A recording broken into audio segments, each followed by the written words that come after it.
ny fampalalam-bavony radio antsika napankely émission ny radio amin'ny rouliny filora sasany anao amin'ny mpanokafety ny radio antsika tolosay anitra henany sy Ismaël Zafonarety napankely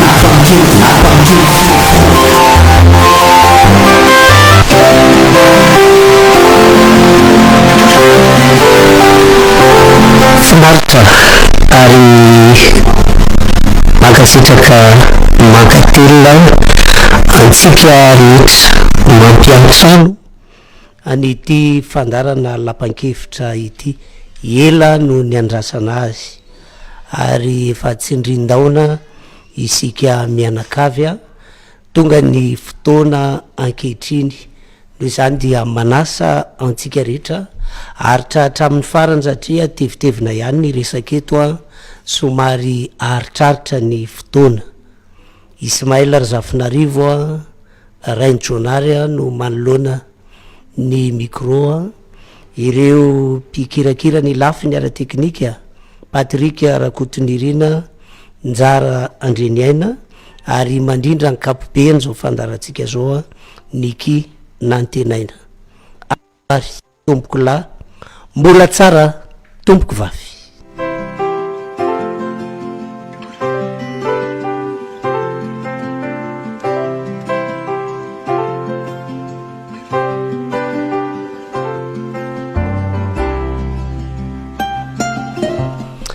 hoserantsika vetivety aloha ny zavamisy atafiditra tsara ny resatresaka hoentiny namantsika Rainjonary atao anatiny ity fotoana ity tsarotsika tsara fa ny 7:20 hatramin'ny 2:20 no fipitom-piasana voalohany ny tarihan'ny Filo Andry Rajoelina niditra teo amin'ny fipitom-piasana faharoa nisy hetsika fotsy tany anatin'ny fifidianana tany fa lany fanondrona izy ny 13:20 no nanatanterahana ny fenianana rotona latsaka tao arinan'izay na melo mafy ny délestage ny tsy fisin-drano reo moa ny tena fototry ny olana fa kaikaiky ny olona teo amin'ny vidim-piainana betsaka ny zavatra nanahirana marobe kory atao hoe scandale niseho tao anatiny fitantanana ny firenena saingy rehefa nisy zavatra mampitradradratra ny olona tahaka an'izay de mbola nisy nanao vava be ihany tao anatiny fitantanana tao hoe na mandat telo na efatra na 10 na 10 dia mbola azo atao tsara ny manosika ny filoham-pirenena tamin'izany fotoana izany natanjaka be moa ny tambazotra sosialy teo amin'ny tsikera sy ny fitarainana isan-karazany ary rehefa izay no nitranga de mbola nisy nanao vava ihany hoe olona 200 300 any amin'ny tambazotra sosialy ve no enona fa tsy ny asa fampandrosoana ny tokony atao de tapa-kevitra i baba Lily Clémence taritarika Tabamavo nanerana ny arabe Antananarivo leo délestage ary nilaza fa tsy manaiky lembenana raha ny olona nanaradia azy telo reo dia azo ny saina kanefa tampotampoka teo de hoe voasambotra baba Lily Clémence ary civil no nisambotra azy sambodokotra ny natao naratra misy moa Ramatoa Clémence Raharnirina ary dia vetivety kely raha civil no nisambotra tonga teny fitsarana nefa ny raharaha nandeha teny amin'ny parquet dia sous contrôle judiciaire izy anankitelo ary dia nangotraka ny atezeran'ny be sy ny maro ka nanao ny antsoantso fa idina ankianja ny 15 septambra anatanterahana ny hetsika tsy afanetsika loatra itsony moteur baba sy ry Lily sy ry Clémence de nandray ny toyan'ny raharaha ny tanora ny mpianatra zay nisalotra ny anarana Gen Z dia rehefa nandeha ny 5 septambra enjana be ny fomba nanakana ny gendarme sy ny miaramila ny hetsika tam'zany indrindrandrindra moa ny gendarme satria tamin'ny fomba na hery vaika no nanapariahana ny olona ary tsy tafiditra teny Ambojatovo, tsy tafiditra teny amikanja ny 340 ny fihetsiketsehana ny anitatra ny anazo vahana nanerana ny faritra maro teto Madagasikara izany hetsika izany ary rehefa nahazo vahana dia ny voatra koa ny fitakina ka tsy nijanona intsony teo amin'ny olona ny jiro sy ny rano fa nandeha nankany amin'ny hoe miala ratsoelina ary nanenoneny be tao ambadika an'izay ndraiky io no hoe fanovandrafitra fanovana tena izy no atao eto amin'ity Madagasikara ity. De ny 12 Oktobra rehefa tafahoatra ny endrika famonona sy ny fomba nanenjehana ny mpanao fihetsiketsehana tam'zany dia avieny amin'ny kapisaty tonga tao aloha ny colonel efa général no izy ankehitriny Lilison Turené da de teo aza ny tension teo amin'ny gendarme sy ny kapisaty dia rehefa nitsofoka tao amin'ny kapisaty Lilison de nivoaka ny kapisaty niaro ny vahoaka tafiditra teo amin'ny kanja ny 340 ny 12 Oktobra ary ny folakandron'iny ny arivariva nisy fiaramanidina ny siditsidina de nitady hitodiana dia tafapetraka tao Maorisy fiaramanidina nitondra an'Andriamatoa Mamy Ravatomanga Tsay Christian sy zay niaraka taminy. Ny 12 Oktobra kosa no nanaovana exfiltration zany hoe ny gouvernement frantsay mihitsy nandefa fiaramanidina nisy miaramila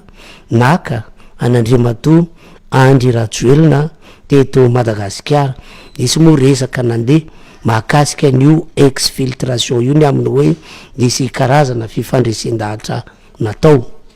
Dia 17 Oktobra nidina ankianja ny colonel Dimy Mirala tarihan'ny colonel Mikael Randrianirina nanao fanambarana fa miantona ny lalam-panorenana rava ny androm-panjakana rehetra afa-tsy ny antenimier rampyrenena fa dia ho raisiny miaramila ny fahefana.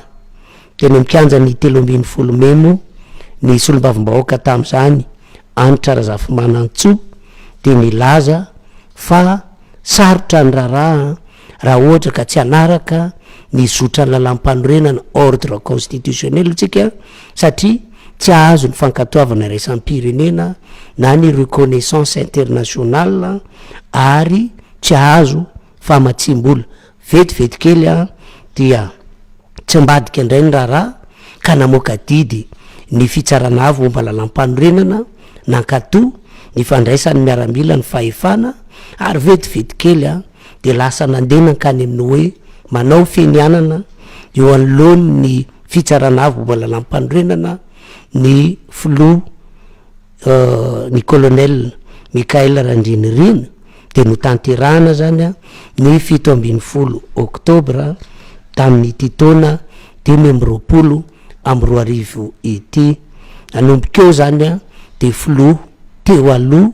no niantsona n'Andriamatoa Andry Rajoelina satria misalotra ny anarana hoe filoham-panjakana Andriamatoa ny colonel Mikael Randrianirina. Niazakazaka ny raha rehefa napetraka ny prime ministre Heritsalama Rajaonarivelo be mitsikera amin'ny hoe olon-dravatomanga olon'ny karana i Heritsalama Rajaonarivelo dia be mitsikera ary tany andafy aza Ramatoa Fanirisoa Herinaivo dia mbola nilaza fa mila tsoahana tao malaky ny prime ministre fa oditra kondro no nametrahana azy teo amin'ny toerany. Rehefa izany nefa tsangana ihany ny gouvernement ary dia rehefa nitsangana ny gouvernement maromaro ny tare fahita teo amin'ny sehatra politiky tahaka ndry Ramatoa Christine Razafimanantsoa Razanamasoa zafady, ry Ramatoa Anitra Razafimanantsoa, ry Fanirisoa Herinaivo, ry Kasikiara Fenisoa, ry Alain Désiré Rasambany, ny généraly Lilisson Roland de René. De ireny zany ao anatiny ny hoe santionany, ary Ramatoa Anitra Razafimanantsoa no mitazona ny ministera-panjakana iantoka ny fanavozana tsy fanovana eto Madagasikara. Ny tety ministera ny maso ivo frantsay Arnaud Guioa, ary dia finaritra manao an'le hoe pose photo miaraka amin'ireo tompon'andraikitra ambony. Emmanuel Macron tany Maurice no manao kabary momba Madagasikara hoe hanoana ny tetezamita eto Madagasikara i Frantsa. Faraparany teo any dia nisy ny fifampiantsoana ny telefona teo amin'ny Emmanuel Macron sy Michael Randrianirina, ary dia mbola nanamafy Frantsa fa manoana eo amin'izao dinga ny fanavozana tao eto Madagasikara. Vetivety kely tao aorianan'izay namoaka fanambarana teo anivo ny filan-kevim-pandriam-pahalemana teo anivo ny vondron'ny Afrika, nilaza fa tsy coup d'état indray iniseho teto Madagasikara iny foana ny sazy ary omena ny antsoina ireo mpiara-miombonantoka afaka mamatsy vola ny fampiodinana any Madagasikara. Maromaro ny zavatra niseho, mbola somary mitoetra ny olany jiro sy ny rano, efa mandeha ny paika samihafa ataony ny mpitondra ny zavatra songadina aloha dia narahany maso akaiky ny raha tany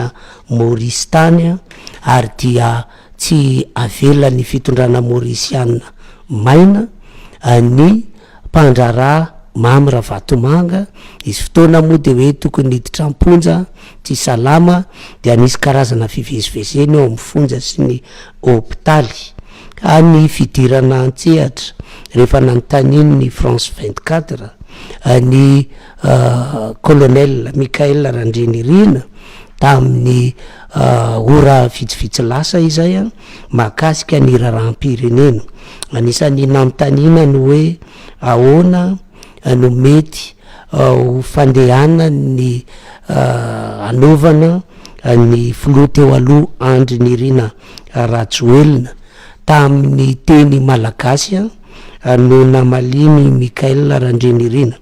ny colonel ny fanontaniany mpanao gazety tamin'ny teny frantsay, ary dia nisy mpandika teny moa izay valiteny tamin'ny teny gasy izay de namaly izy ny amin'ny hoe ataony fomba rehetra tongavana Andriamatoa Rajoelina eto de eto izy no hotsaraina. Nanontany koa ny mpanao gazety manoloana ny hoe atao ahoana reo nosy manodidina, enao ve hoy ilay mpanao gazety momba n'le hoe fiaraha-mitantana sa le hoe averina manontolo amin'ny Madagasikara ireo nosy manodidina ireo. Dia ho fantatrareo tsy ho ela ny hevitro momba an'izay hoy ny colonel Michael Randrianirina fa any ambadiky ny fikonan-doam-pirenena no tokony hafahana mametraka tsara ny mahakasika an'io. Ahoana ity le hoe fiaraha-miasa eo amin'ny Frantsa sy Madagasikara, satria hoe anampy Madagasikara i Frantsa, de nanambara ny colonel Michael Randrianirina fa afaka koa miara-miasa amin'ny firenen-kafa zay manana fitondran-tena tsara miaraka amin'ny Madagasikara. Tahaka an'izay raha ohatra ka hiazaka zahana be ny vanim-potoana nisy tao anatiny zay ray volana mahery kely zay fa dia ometsika sehatra Andriamatoa Rainjonary, satria avy amin'izany famotinana zany ny sontosotonana ny resatresaka hoentina amin'ny ity anaovany ny lecture na ny famakina ny raharaha sy ny famakafakana mifanindran-dalana am'izay a ko dia ala oery tomboko lasy tomboko vavy.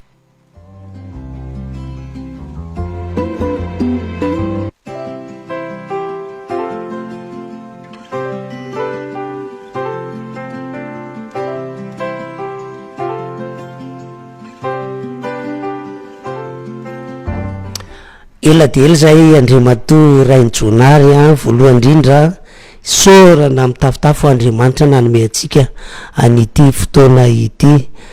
tsy afenina aminao fa maro de maro a ireo mpiaino antsika olom-pirenena isan-karazany a naniry mafy ny anatanterahana an'izao fandarantsika izao ary de sorana mitafitafo ianao a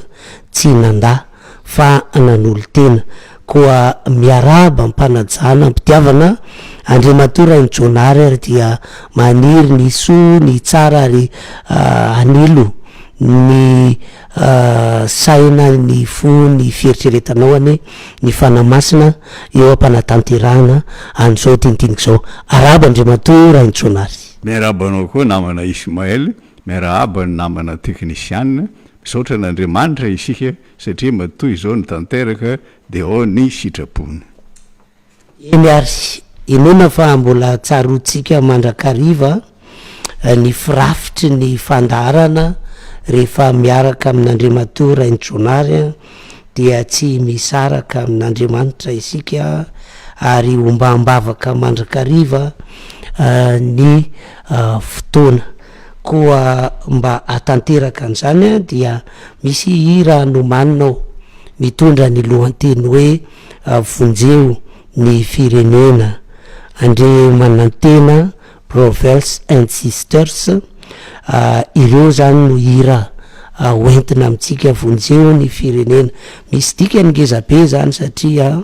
tena latsaka tanteraka i Madagasikara am'izao fotoana zao ary dia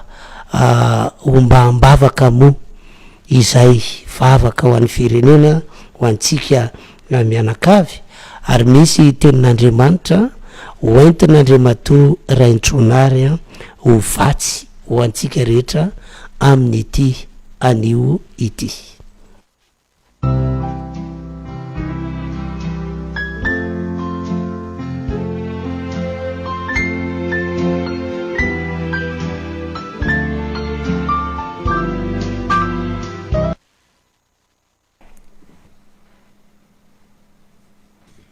Manasa antsika ivavaka tompoko. Andriamanitra rainay any an-danitra, manantona anao aho amin'ny alalan'i Jesosy Kristy tompo, mangataka lalana iteny eto anatrehanao. Anao tompony dera milaza sy ny voninahitra hatramin'ny taloha indrindra ka ho mandrakizay. Ho tonga ine fanjakanao eto an-tany tahaka ny any an-danitra. Omeo anay anio ny anina sahazanay isan'andro. Mamelany ny elokay na tamin'ny tenina lokon'ny vavanay na tamin'ny zavatra nataonay tsy mifanaraka amin'ny sitraponao. Aroviny firenenay tsy ho viraviray ny herin'ny maizina ka ahay iomana itsaina ny fahatongava ny fanjakanao ny vahoaka malagasy fa tsy ho isan'ireo firenena ao anatin'ny gouvernement mondialy isakana ny fahatongavana zany fanjakanao izany. Da io koa ny vahoakanao eran-tany, indrindra ireo mitandrina ny fiangonanao sy ireo mitory ny filazantsara. Raha mety ianao omeo fahasitranana ireo marary miantso ny anaranao na aiza toerana misy azy ireo na any amin'ny hopitaly na any amin'ny toby na any an-tranony. Amin'ny anaran'i Jesosy Kristy tompo no anaovako izany vavaka izany. Amen.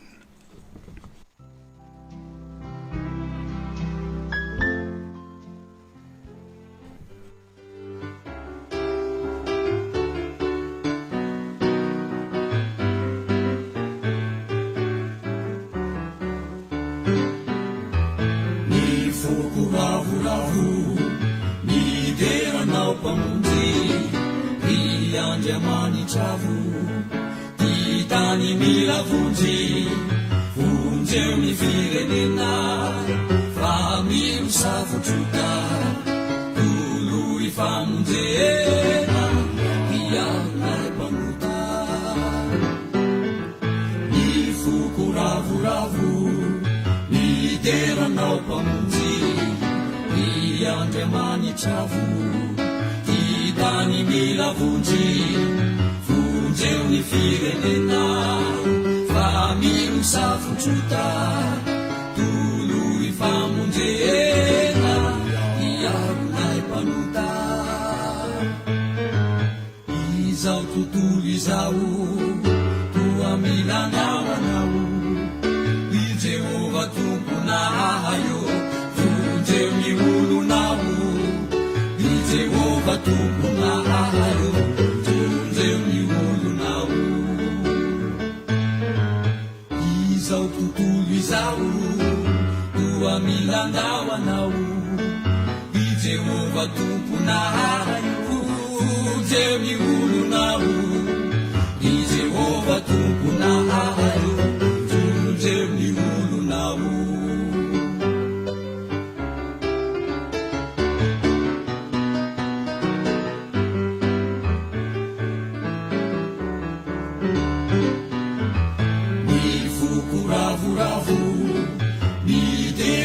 pamonjy ny Andriamanitra hitany mila vonjy vonjeo ny firenena fa milo safotrota toloy famonjena iarona mpanota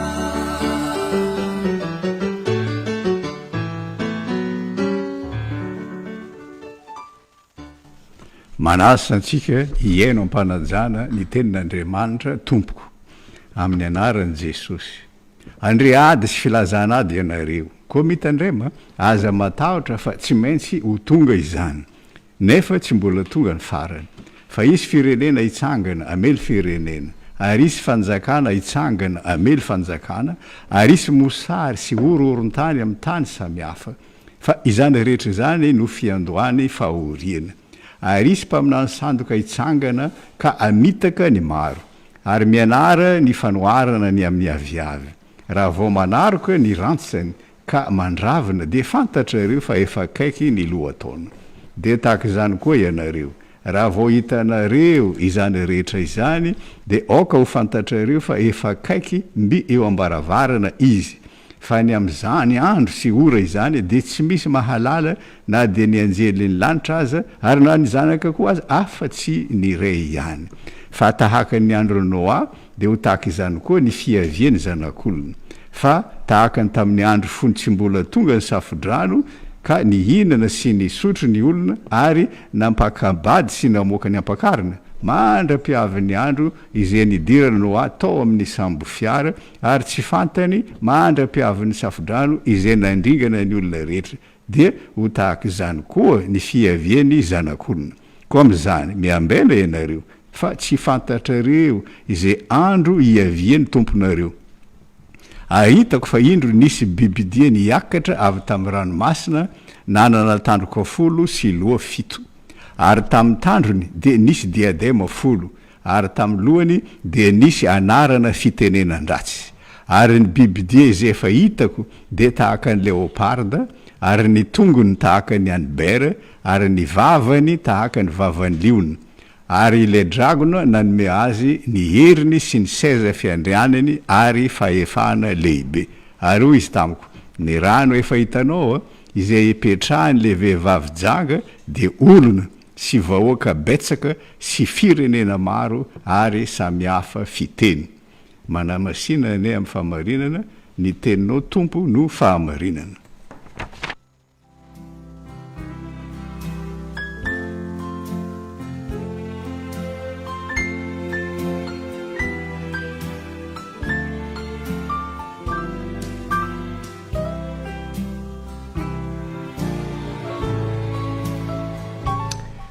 eny ary dia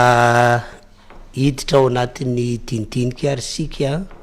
maromaro ny teboka angatahana ny hevitra ny famakina ny famakafakana hoentina Andriamatora Raintsonary koa dia lasa ary sika.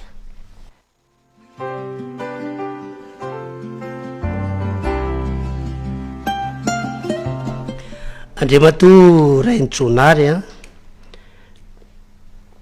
niditra tao anatina vanim-potoana anankiray ny tantarany Madagasikara nanomboka ny 20 septambra 2024 satria teo no nanomboka ny fietsehana izay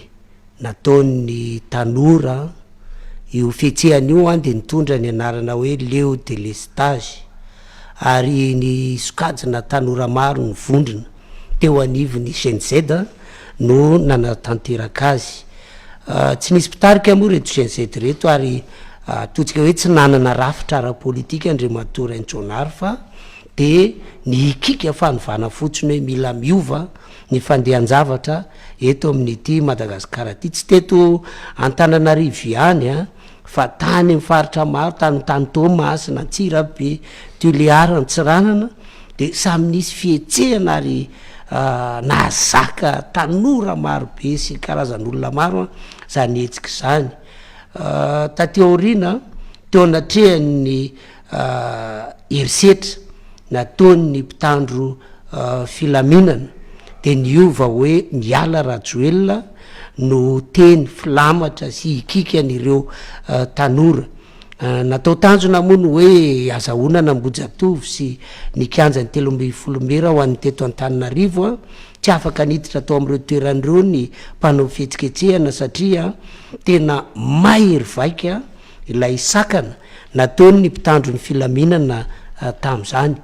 tsy mbadika nefa ny toedrarà ary ny azakazaka nanomboka ny 1 Oktobra 2024 satria nidina teny amin'ny kianjany 13 Mey ny miaramila ny Kapsaty taria ny colonel Mikael Randrenirina sy Lucien Rabiarmanana nanampy ny vahoaka ny aron'ny vahoaka nahafahana tonga teo amin'ny kianja de ny azakazaka be mihitsy ny raharaha satria de nandositra ny ala teto Andriamatoa Andry Rajoelina tao Sainte Marie no nalainy miaramila frantsay dia rehefa voalaza moa zany fa banga ny toerany filoham-pirenena de avetrany dia notendreny ny fitsarana avo momba ny lalam-panorenana ho filoham-panjakana ny colonel Mikael Randrenirina ny 17 Oktobra 2024 tatakan'izany ny fiazakazaky ny raha teto Andriamatoa Raintsoanary mbola nisy adihevitra moa tam'izany hoe nanonga-panjakana ny miaramila efa nisy koa ny dinidinika ny fanaovan'ny colonel Mikael Randrenirina tamin'ny mpanao gazety mbola io resaka fanongana-panjakana io no nanomboany ny adihevitra ka mametra-panontaniana Andriamatoa Raintsoanary fanongana-panjakana tokove lay nitranga teto Madagasikara iny sa fanavota-pirenena misaotranao namana Ismael eo anatrehany jiro tapaka matetika sy ny rano tsy ampy nitarika etsika an-dalambe natao hoe Leo de Lestage ny tanora mivondrona anatin'ny GNZ nanomboka tamin'ny 12 septambra 2024 ary tsy eto Antananarivo ihany no nanao zany etsika izany fa araka ny voalaza teo tany amin'ny faritra koa raha tsy anonona fa tsy Toamasina Antsirabe Toliara Antsiranana tsy nisy pitarika ireo tanora ireo ary tsy nanana rafitra politika fa nanam-pinoana fotsiny hanao fanovana tsy nanao herisetra izy ireo raha nidina an-dalambe satria tahaka zao ny teny filamatra ny voiziny tsy manaiky lembenana intsony zahay etsika ampilaminana no ataonay satria tsy mitetika aka fahefana izahay amerina ny fahefana amin'ny vahoaka izany no tanjona kendrenay hoy ireo tanora ireo tamin'ny 20 septambra no takiany ny fialany gouvernemanta tariny Andriamatoa Kristan rehefa afaka rombo fitopolo ora satria everindreo tanora ireo ho tsy nahavita azy ilay gouvernemanta no takiany koa ny fialan'ny generaly Angelo Ravelonarivo préfet ny Tananarivo afaka 14 ora no tondroiny ho tsy manaja ny zon'olombelona ny hevitra io generaly io ko satria nisy namany namoiny eny no ny herisetra nataon'ny mpitandro filaminana ny antso ny mpianatra ny mpiasa-mpanjakana ny syndicat sy ny firaisamony pirenena nitondra akanjo mainty fisaonana teny akatso tamin'ny 7 septambre ny GNZ sy ny fikambanana ASDU Madagasikara. Araka ny fijery ny mpandinika pitika afo kely fotsiny ny hetsika Leo Delestage fa ny fitondrana teo aloha mihitsy no nahatofoka ny vahoaka. Voalohany lasa fomba nahazatra ny mpitondra teo aloha sy ny olona akaiky azy ny fanaovana kolikoly. Faharoa, maro ny olona mitaraina ho mahantra kanefa lazainy reny olona reny fa mitombo arena andro amanalina ny olona akaiky ny mpitondra teo aloha. Ary manome ohatra reny olona reny, ohatra hoy izy Andriamatoa sy Ramatoa isany Andry Ratsivahiny, Hery Rasoamaromaka, Lalatena Andriantongarivo, Nèvre Oldine, Rinara Kotomanga, Augustin Andriamananoro sy ny sisa. Fahatelo, tsy miaro vahoaka ny mpitandro filaminana indrindra ireo mpanome baiko izay nahazo vola be fa ny mpitondra sy ny fananany ireo no arovany miaramila. Faefatra, tsy nisy olona afaka nany hevitra ka izay nandika an'izany de nampidirina amponja. Fa ity namana Ismaël no mahavariana. Tamin'ny andro antoandro raha nanao etsika mpilaminana ny GNZ rehefa tonga ny alina nisy mpandroba namaky trano, namaky magasin, namaky supermarché, namaky tranon'olon-tsotra koa aza, ary tsy nosakana ny mpitandro filaminana izany asa ratsy rehetra izany. Ary tahaka izao ny fihetsiky ny filoham-pirenena tamin'izany. Raha no ambevany ny mihetsika nataony GNZ tamin'ny voalohany, raha tsapany fa ny nahazo vahana ny hetsika, ny antso fifampiresahana izy tamin'ireo tanora ireo ary noravany ny gouvernement Tantsay Christian tamin'ny 7 septambre. Tsy namaly ny antso ny anefa ireo tanora amin'ny GNZ satria tsy matoky ny mpitondra ntsony ireo tanora ireo. Ary nahitana an'izany tsy fatokisana izany ny zavantranga tamin'ny 3 septambre. Tamin'io andro, raha namonjy ny bureaony tenenosy ny général Richard Ravalomanana filon'ny Sénat na korainy vahoaka izy. Tezitra izy ka nilaza fa nisy ony olona nanompa azy. Tsy niantso ny mpanao politika hiaraka aminy ireo tanora ao amin'ny GNZ fa ireo mpanao politika mivondrona ao amin'ny firaisan-kina no nanapa-kevitra hanampy azy. Izany ny fanambarana nataony Andriamatoa Rina Randriamasinoro secrétaire général ny TIM tamin'ny 20 octobre. Nantsoiny hanampy ny hetsika no tariny GNZ ny TIM sy ireo fikambana miaradia amin'ny TIM toy ny DISTIM, ny FOCTIM, ny COMTIM. Teo anatreny abibiena nataony mpitandro filaminana indrindra ny zandary, maro ny olona sy fikambanana na teto an-toerana na tany ivelany na nameloka ny foloa teo aloha. Izany ohatra no nataony Andriamatoa Volker Turk, commissaire ambony eo amin'ny firenena mikambana mpiaro ny zon'olombelona eo anivon'ny firenena mikambana tamin'ny 7 septambre. Nanameloka ny filoha teo aloha koa ny Papa Léon Fahinambinifolo, ny masovoy maro ahitana ny vondrona Europeana, ny masovoy Allemagne, ny any États-Unis, Frantsa, Corée, Suisse, Japon. Namoaka fanambarana ireo masovoy ireo nilaza ho malahelo no ny hery setra sy ny famoizanen'olona no ny abibena nataony mpitandro filaminana. Nanameloka azy koa, zany hoe nanameloka ny filoham-pirenena teo aloha ny olona manan-kaja eto Madagasikara, mpitondra fiangonana, dokotera, ministra taloha, mpahay lalàna. Hoy ohatra Ramatoa Noro Armisa Razafindrakoto, ministra ny fitsarana taloha. Tsy hisy filaminana mihitsy eto Madagasikara raha mbola itoy ihany ny fampiasan-kery, ny fanaporetana sy ny fiangarana amin'ny fampiarana lalàna. Aoka zay hoy izy ny raha latsaka.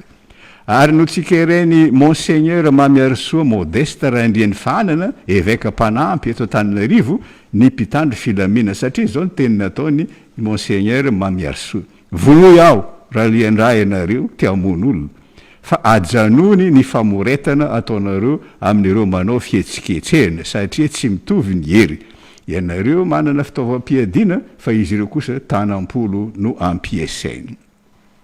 Raha nania hevitra tamin'ny tambazotra ara-tsosialy ny filoha teo aloha Andry Rajoely tamin'ny 3 octobre nilaza izy fa misy olona eto antoerana ary indrindra any ivelany manetsika andreo tanora manao fihetsiketsehana ireo indrindra ireo OMZNZ mitetika anongana azy zao ny teny nataony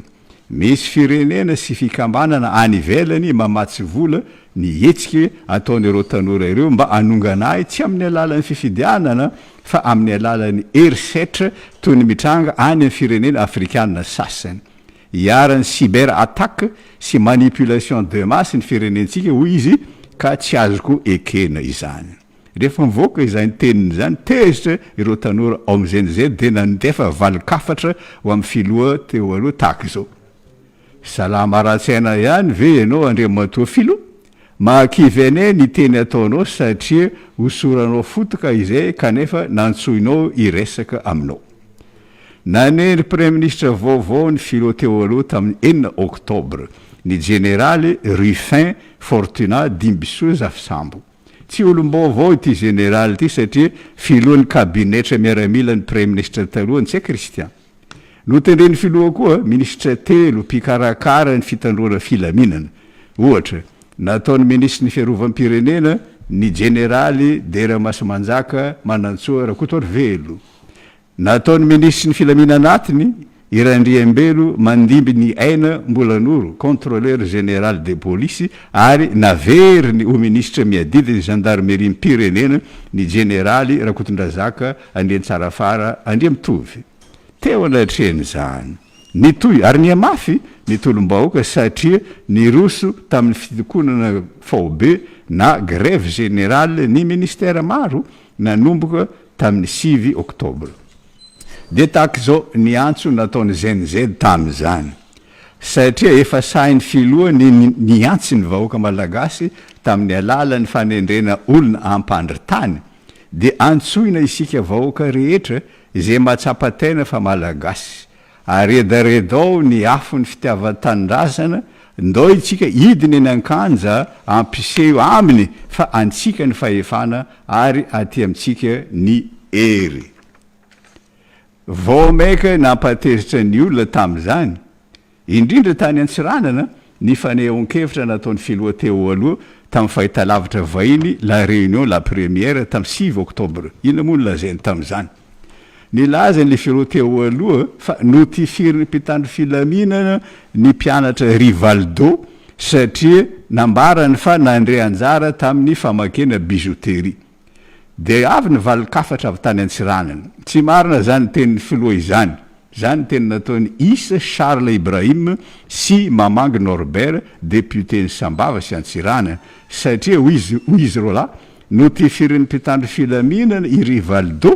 tamin'ny 9 septembre kanefa nialiny 10 septembre no nisy namaky ny bijouterie de tezitra tamin'ny filoha ny olona tany Antsiranana niovany tantana tamin'ny 1 octobre satria nahoana satria nidina an-dalambe nanampy ny vahoaka ny miaramila ny Kapsaty no tareny colonel Mikael Randrianirina sy ny colonel Lucien Rabermanana niezaka nampiova hevitra azy ireo ihany ny fitondrana teo aloha satria nasainy nandeha teny amin'ny Kapsaty ny général Roala ny général Jocelyn Rakotson sy ny général Razaftombo ampiova hevitra anireo miaramila ny andany tamin'ny vahoaka tsy resy lahatra nefa ireo miaramila ny Kapsaty satria tahaka zao ny valiteny nataony raha fitopintinina tsy misy hetsika politika ety ataonay ity fa fitiavan'ny tanindrazana madiodio ontsa ny fonay de mijoro izay amin'ny maha-dernier amparanay meloinay ny abibiana natao tamin'ny vahoaka toy ny fandoroana olona velona ny fitifirana fidaroana fandefasana tamin'ny vahoaka grenady mampasempotra de ny grenady lacrymogène ary niaraka taminy général Lilson de René de Roland nidina teny amin'ny kianjan'ny 13 mai ty général ty dia noesoriny amoraigy ireo barage nataony teny amin'ny kianjan'ny 13 mai nanomboka tamin'ny 14 octobre nidina teny amin'ny 13 mai niaraka tamin'ny vahoaka ny mpiasa-panjakana tao amin'ny ministère ny vola tao amin'ny ministère ny fanabeazam-pirenena tao amin'ny ministère ny fahasalamana ministère ny jorony sy ny toe-karena manga ministère ny tontolo iainana sy ny fampandrosoana lovainjafy teo anatreny zany voaterinandositra ny lefa ny filoha teo aloha tamin'ny 3 oktobra nambarany tao amin'ny page Facebook ny fiadidenan'ny Repoblika sy ny fahita lavitra viva fa izany no nataony hoy izy dia ho fiarovana ny haiko no ny fanonganam-panjakana nataony miaramila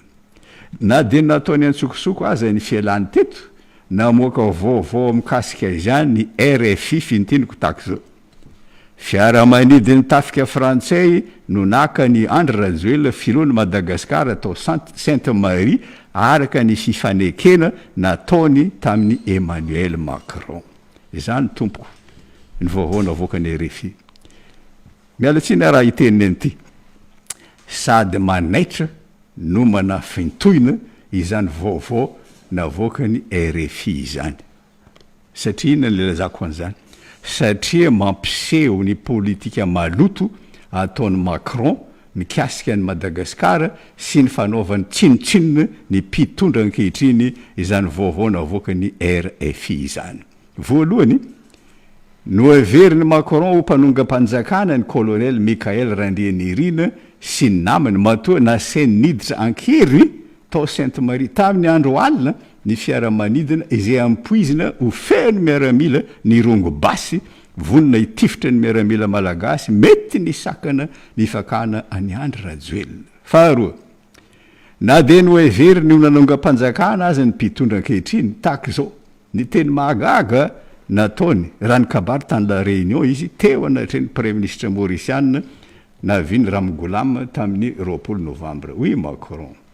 anona ny tetezami tao Madagasikara i Frantsa amin'ny toetsaina misokatra amin'ny fampandrosoana ny toe-karena ny tanora ny angovo ny ady amin'ny kolikoly sy ny fananana tsy ara-dalàna fa nahoana no tsy teto Madagasikara no nilazany an'izany fa tany Maurice tonga teto izy tamin'ny 3 sy 4 avrily ny resaka fiara-miasa tamin'ity filoha teo aloha fahatelo tamin'ny 7 novambra resaka ny telefônina indray no nataony tamin'ny filoham-pirenena ny colonel Mikael Randrianirina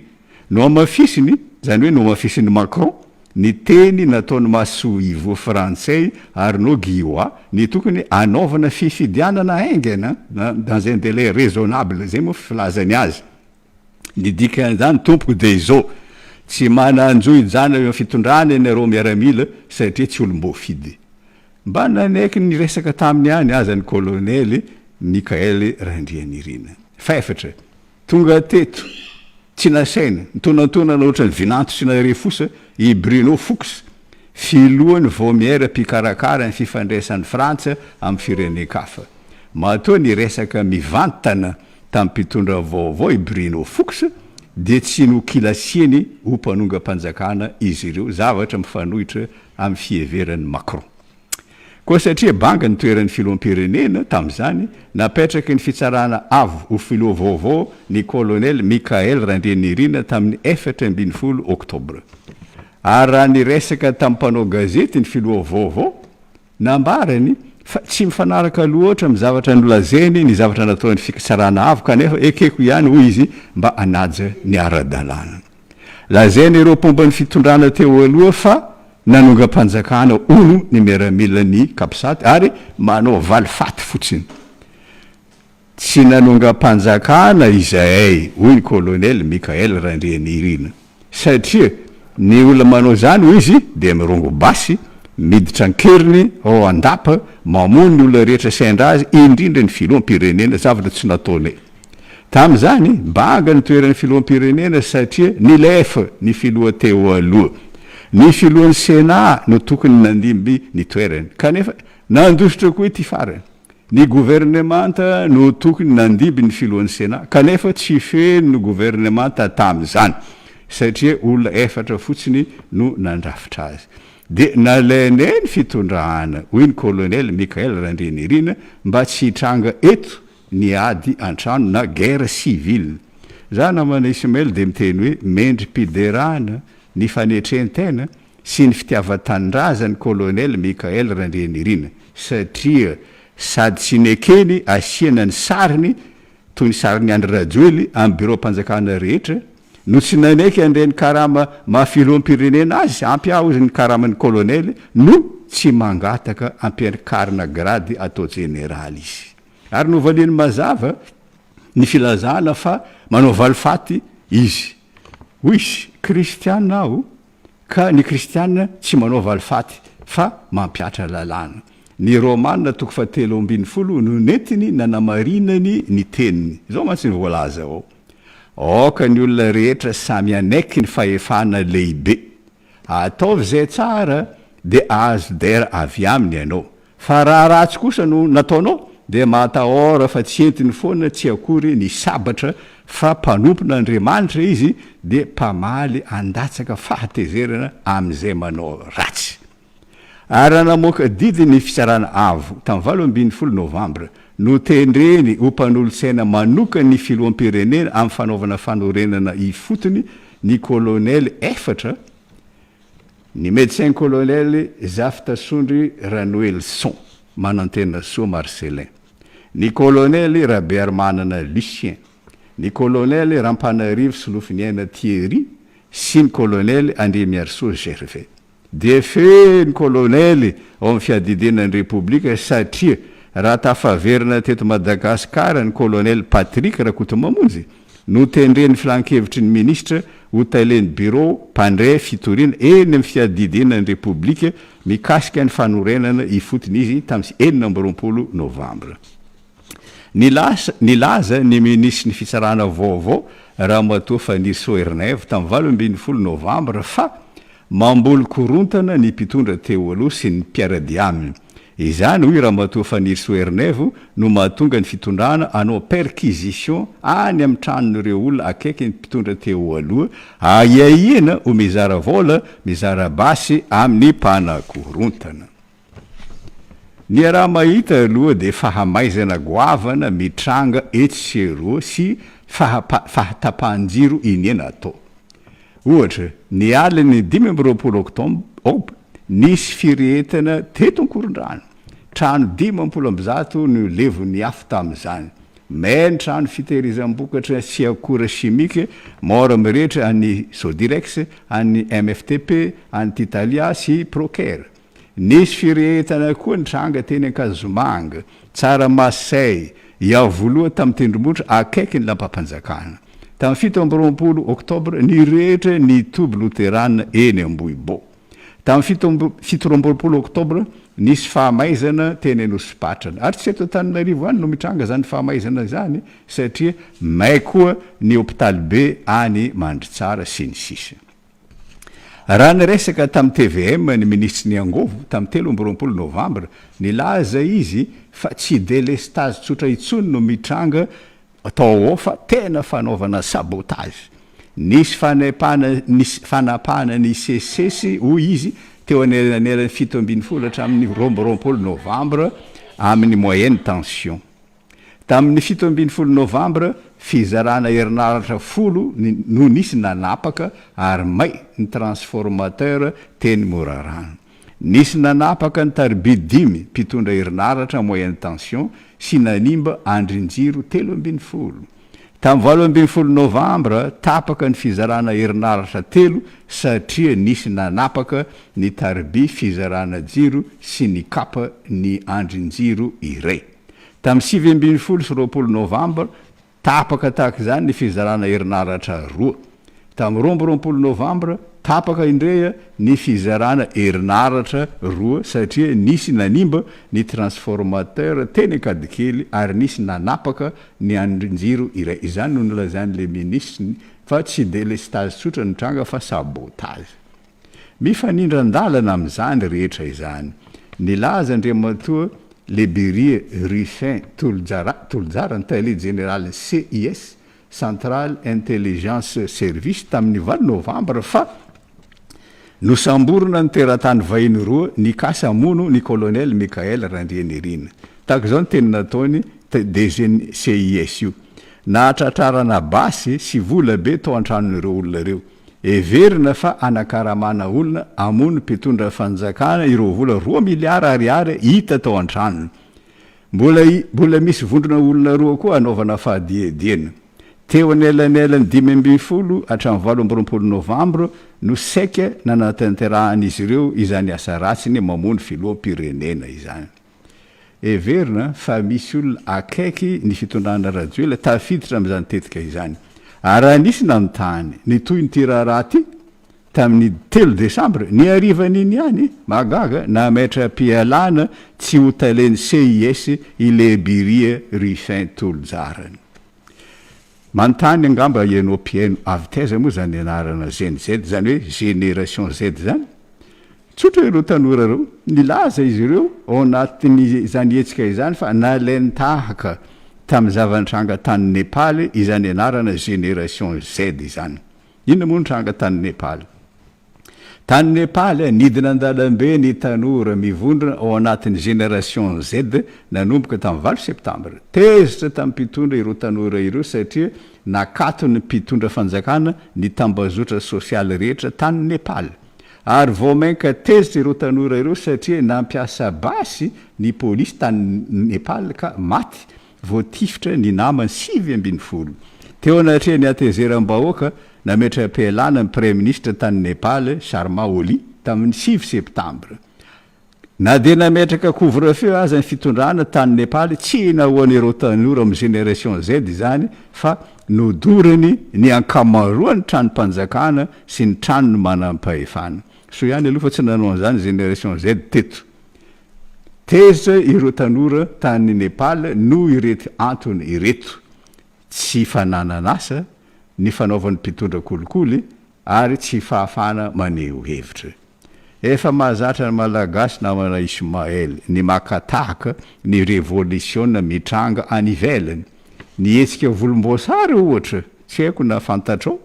Io dia nalaina tahaka tamin'ny hetsika volomboasary nitranga tany Ukraine tamin'ny Novambra 2022. Tamin'izany nisy fifidianana ny filoham-pirenena natao tany Ukraine. Dia nilaza ny mpitondra izay tarihany Viktor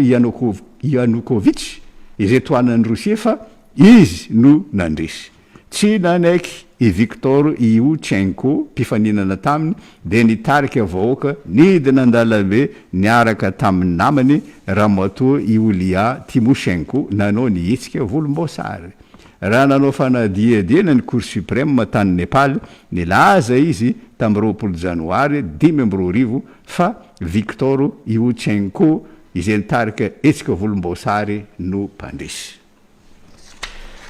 Miditra ao anatin'ny fitsanganan'ny gouvernement tany loha hevitritsika manaraka Andriamatoa Raintsoanary satria dia notendreny ny colonel Mikael Randrenirina ho prime ministre vaovao. Andriamatoa Heritsalama Ratsonary Velo solon'ny generaly Ruffin Fortuna Dimso Zafisambo de nanangana gouvernement moa zany izy mirahalahy gouvernement vaovao ahitana ministra miisa 7 amin'ny sehatra sy tontolo samihafa dia misy zany tamin'ireo efa ministra teo aloha niverina amin'ny toeran'Andriamatoa Eric Michel Idrissa notendrena ho ministry ny filaminana anatiny.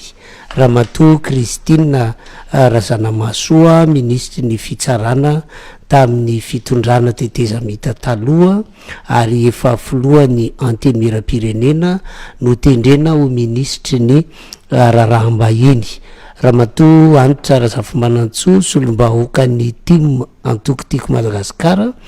no notendrena ministre-mpanjakana iandraikitra ny fanavozana ny Repoblika. Andriamatoa Désiré Rassambany secrétaire général ny antoko HVM no notendrena ho ministre ny fanatanjahantena sy ny tanora. Ramatoa Faniry Soerinaivo izay nitsikera mafy ny fitondrana teo aloha no napetraka ho ministry ny fitsarana sy ny sisa sy ny sisa. Maro moa ireo olona kivy nisy koa tamin'ireo tanora ny amin'ny hoe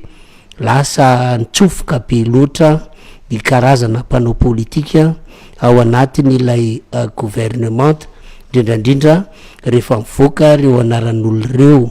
ary nisy ko ny kiviny amin'ny hoe tsy anao fanovana ity endrika gouvernementa ty fa anoy nataony ny teo aloha. Ka ho an'reto pitsikera an'izay fitsanganana gouvernementa zay a, Andriamato Rainjonary a de zao ny ao amin'ny lohany hoe tsy afaka anaovana zava-baovao any zavatra efa tonta. Lazay ny ohatra fa mpikambana tamin'ny rafitra taloha ihany ny prime ministre vaovao Eritsalama Rajonarivelo, satria sady filohan'ny vivim-pamaha izy no PCA ny BNI izy no mpikambana amin'ny vondrona teknika miasa momba ny varotra iraisam-pirenena tahaka ny COI, no OMC, ny COMESA, ny fifanarahany eo anivony vondrona Europeana sy ny ACP sy ny sisa. Ahoana ny mety amakina Andriamato Rainjonary an'izany atao hoe fijery ny karazan'olona an'ilay gouvernementa izay natsangana. Misaotra anao namana Ismail. 20 no isan'ny ministra mandrafitra ny gouvernementa vaovao tariny premier ministre Eritsalama Rajonarivelo. Olona avy amin'ny sehatra samihafa izy ireo, zany hoe tsy predonakafo. Ao ny mpanao politika efa fantadaza. Efa ministra taloha ohatra Andriamatoa Eric Michel Idrissa, voatendry ministry ny filaminana anaty. Tahaka zany koa Ramatoa Christine Razanamahasoa, izay notendrena ministry ny Rarambahiny. Efa ministry ny fitsarana izy tamin'ny teteza mitany Andry Rajoelina tamin'ny 2020 ka hatramin'ny 2020 ary efa filohan'ny anteny miera ny pirenena ihany koa izy. Voatendry ministry ny fitsarana Ramatoa Faniry Soernevo izay pitsikera ny Andry Rajoelina. Notendrena ministry mpanjakana iadidy ny fanaovana fanorenana ny député Tim Ramatoa Anitra Zafimanantsoa.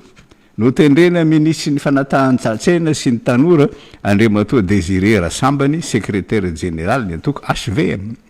Notendrena ministry mikarakara ny fananantany ny général Lilson de René, gouverneur ny faritra Sofia. Misy teknisianina koa voatendry amin'ny gouvernementa io, ohatra Andriamatoa Erinjatovo Ramiarson izay mpampianatra teny Ankatso, izay notendrena ministry ny toe-karena sy ny vola. Andriamatoa Andry Rasoaraona izay voatendry ministry ny industrie. Andriamatoa Maefa Andriamampiadana voatendry ministry ny fifandraisan-davitra. Ao koa ny tanora toy Ramatoa Lili Rafaralay avy amin'ny antoko Tim izay mpanolo-tsaina ny tanàna ao amin'ny commune Antananarivo niaraka tamin'ny Alban Babara Kotorsoa sy Ramatoa Clémence Rarinirina izay voatendry ministry ny fizahan-tany sy ny asa-tanana. Notendrena ministry ny fifandraisana sy ny kolotsaina Andriamatoa Gaskara Fenisoa, mpanao gazety sy député sy ny sisa, zany hoe olo avy amin'ny akany maro samihafa. Andro vitsy fotsiny taoriany fanendrena ny gouvernementa vaovao, nisy vahoaka nidina teny amin'ny kianjany 13 mai tamin'ny 20 oktobre, nilaza ho diso fanantenana. Ary tsy olotsotra ihany no nidina teny amin'ny 13 mai satria nisy miaramila koa niaraka taminy, toy ny général Bernardin Rafidson, taleny sekoly l'état-major ny tafika, izay nilaza fa natao tsinotsinona ny fampanantenana nomena ny vahoaka raha ny firafitry ny gouvernementa vaovao no dinihina. Disy fanantenana koa ny syndicat, mivondrona ao amin'ny randrana syndikaly.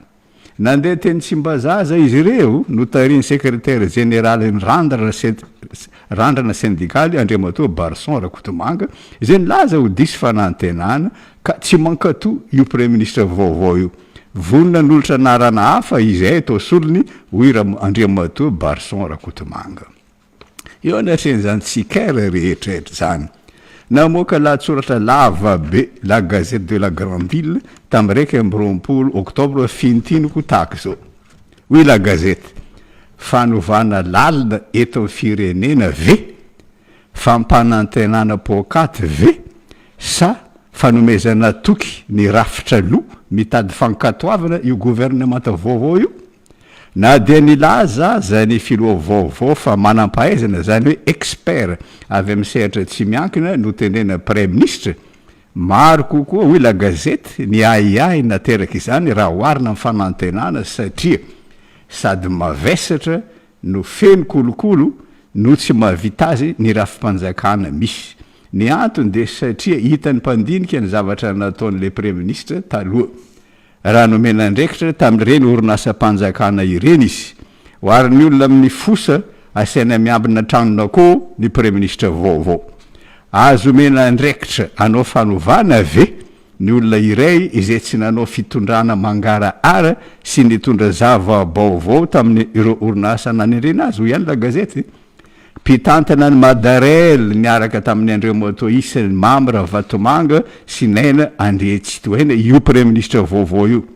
Mpikambana atao mivondrona teknika mpiay varotra iraisam-pirenena izy toy ny COI, ny OMC, ny COMESA, ny fifanarana Union Africaine ACP. Mpanolo-tsaina iraisam-pirenena izy ka efa nitana asa maro ho an'ny Banque mondiale, ho an'ny vondrombe européenne, ho an'ny COMESA, ho an'ny SADC, ny COI ary ny BAD. Mpikambana sy filohan'ny filan-kevim-pitantanana tamin'ny sehatra maro samihafa koa io premier ministre vaovao io ihany la gazety toy ny BNI, ny assurance Aro, Galanara Fenery, Osti, EDBM sy ny sisa. Saika tamin'ny fomba tsy mazava ho ihany la gazety fa tamin'ny mampinamanamana fotsiny no nanendrena azy tamin'ireny toerana ireny. Tsy aomby ny fanovana raha tsy misy fahavononana politika mazava sy fahaleovantena ny rafitra manatanteraka sy fanomezan'ny mpitarika ohatra tsara. Kanefa mametraka fanontaniana la gazety azo heverina ho manome ohatra tsara mendrika alaintaka ve ny olona iray zay tao anatin'ny rafitra loty eo aloha. Miteraka fahakivena izany ho an'ireo olona tena nanao ny tolona. Ho azy ireo ho ihany la gazety setroka manakona fotsiny ny filazan'ny premier ministre anova. Heveriny maro fa fampandriana drisa fotsiny ny filazana anova fa tsy misy finiavana hiala amin'ny fanao mahazatra. De aza ampoizina hiverina indray ho la gazety ny fomba ratsy natao taloha fa amin'ny endrika vaovao. Zany ny hevitra la gazety fa zao ndreny lazaiko. Mazava fa misy amin'ireo mpitondra vaovao ireo tsy hanao fanovana, zany hoe tsy hanao refondation.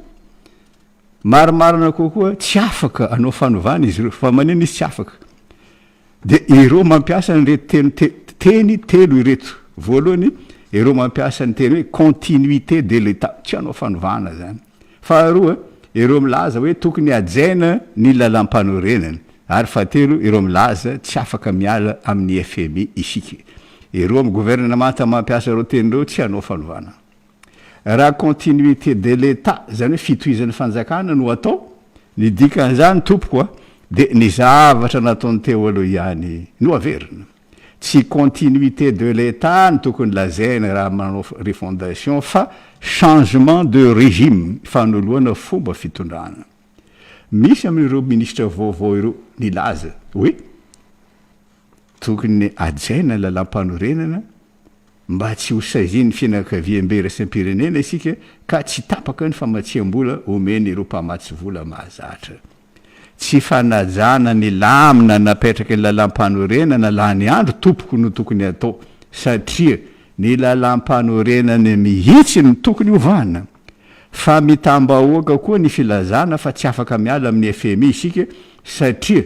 raha izany no atao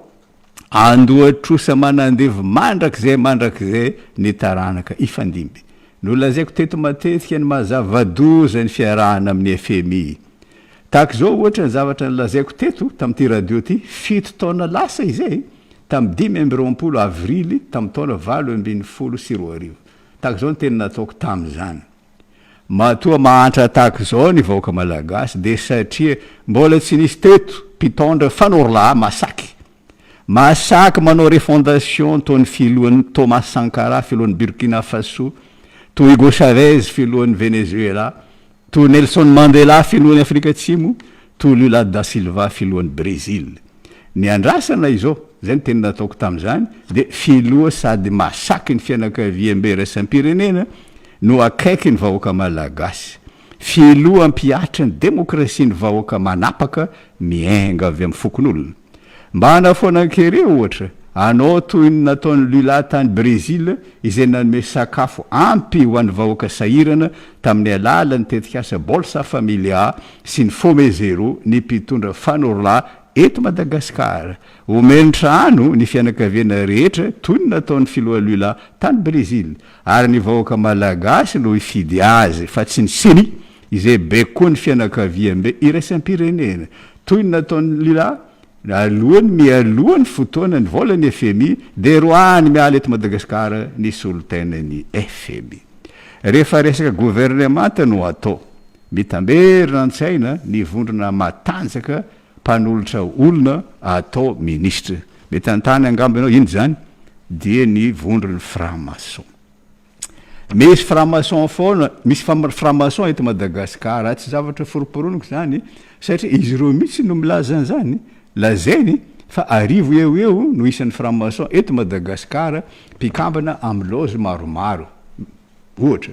ny GLDM, Grande Loge de Madagascar, ny GLNM, Grande Loge Nationale de Madagascar, ny Grande Loge Initiatique Mixte de Madagascar, ny Grande Loge de Memphis Misraïm de Madagascar, ny Droit Humain, ny Grand Rite Malagasy, ny Grande Loge Traditionnelle et Symbolique de Madagascar sy ny sisa. Mitana toerana ambony eo amin'ny toe-karena ny franc-maçon eto Madagasikara ka saika izy ireny hatrany no tendrena ministre amin'ny gouvernemanta nifandimby na iza filoham-pirenena eo. Raha miseo tsy mitovy hevitra izy ireo aty ivelany mirehina izy rehetra any amin'ny rologe misy azy avy satria toy ny pirala mianala izy ireo manao hoe izy tokoko za tokony. De tsy mahagaga raha namoaka vaovao tahaka izao ny La Gazette de la Grande Île tamin'ny 20 octobre lasa teo. Oui, La Gazette.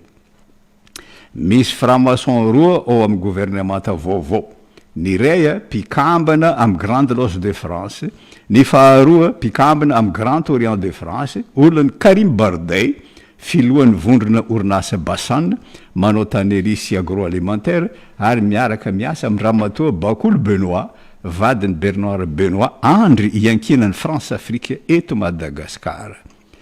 Teo anatren'izany resaka rehetra zany mikasika ny maha olona akaiky any Mambravatomanga sy ny filo teo aloha azy ny premier ministre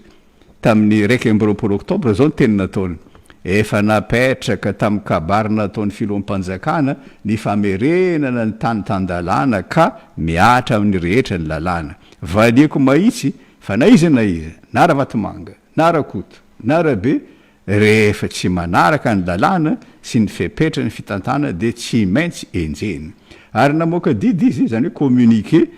tamin'ny 1 octobre. Tsy maintsy tanisaina daoly ny entam-panjakana ampiasaina rehetra, entana amin'ny bureau, fiarakodia, fitaovana informatika sy ny dossier karakaraina rehetra. Tsy misy famoaham-bola vaovao azo atao izy raha tsy mahazo alalana avy amiko fa tsy ny fifidianana sakafo. Tsy misy mahazo mivoaka ny Madagasikara hoy izy ny olona rehetra namindra fahefana raha tsy afaka 3 volana. Enjena tsy misy indra fo araka ny lalàna hoy izy izay rehetra voapirofo fa nanodikodina fananam-panjakana na eto Madagasikara izy na any ivelany. Andriamato Raintjonary atao hoe nandanitsika fotoana, nandanitsika andro nyresahana an'ity le hoe refondation na ny fanorenana ifotony. Sika teto any de efa 10 taonany mahery be no ny voy an'izany refondation zany na ny fanorenana ifotony no tsatsona aza tamin'ny fotoana tsony nonjy manana ny fahefana ny olo-pirenena indray no miantsoantso fifidianana ihany fifidianana fa janony ihany zany refondation zany akory ny tao hoe fahavelomany fanantenana rehefa injaika nanenoneny teny akianjany hoe tena fanovana tena izy no ilain'ity fireneny ity tena mila fanovana isika ary rehefa nitsangana ny fiadidina ny fanavozana ny Repoblika Madagasikara de ny teny antsona hoe refondation zay ny voizitsika mazana teto am'ty onjam-peo tya no tafatsofoka tao anatin'ilay hoe PRRM, présidence de la refondation de la république de Madagascar. Isika moa de nametraka ny dikan'le refondation mihitsy ny amin'ny hoe fanorenana ifotony manorona fiany mifototra fa ny nampiasainy ny dika teny gasy nataony ny PRRM de hoe fanavozana. Zavatra misy Andriamato Raintronary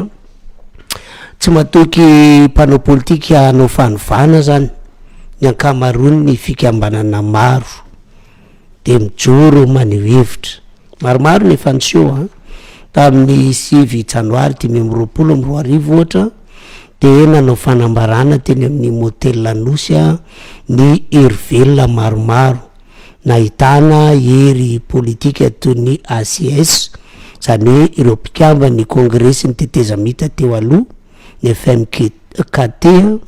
ny syndicat ny mpiasa toy ny Fisemare, ny randrana syndikaly zay mivondrona ao anatin'ny KIM na ny komity ombona ny mpiasa malagasy, ny HPM,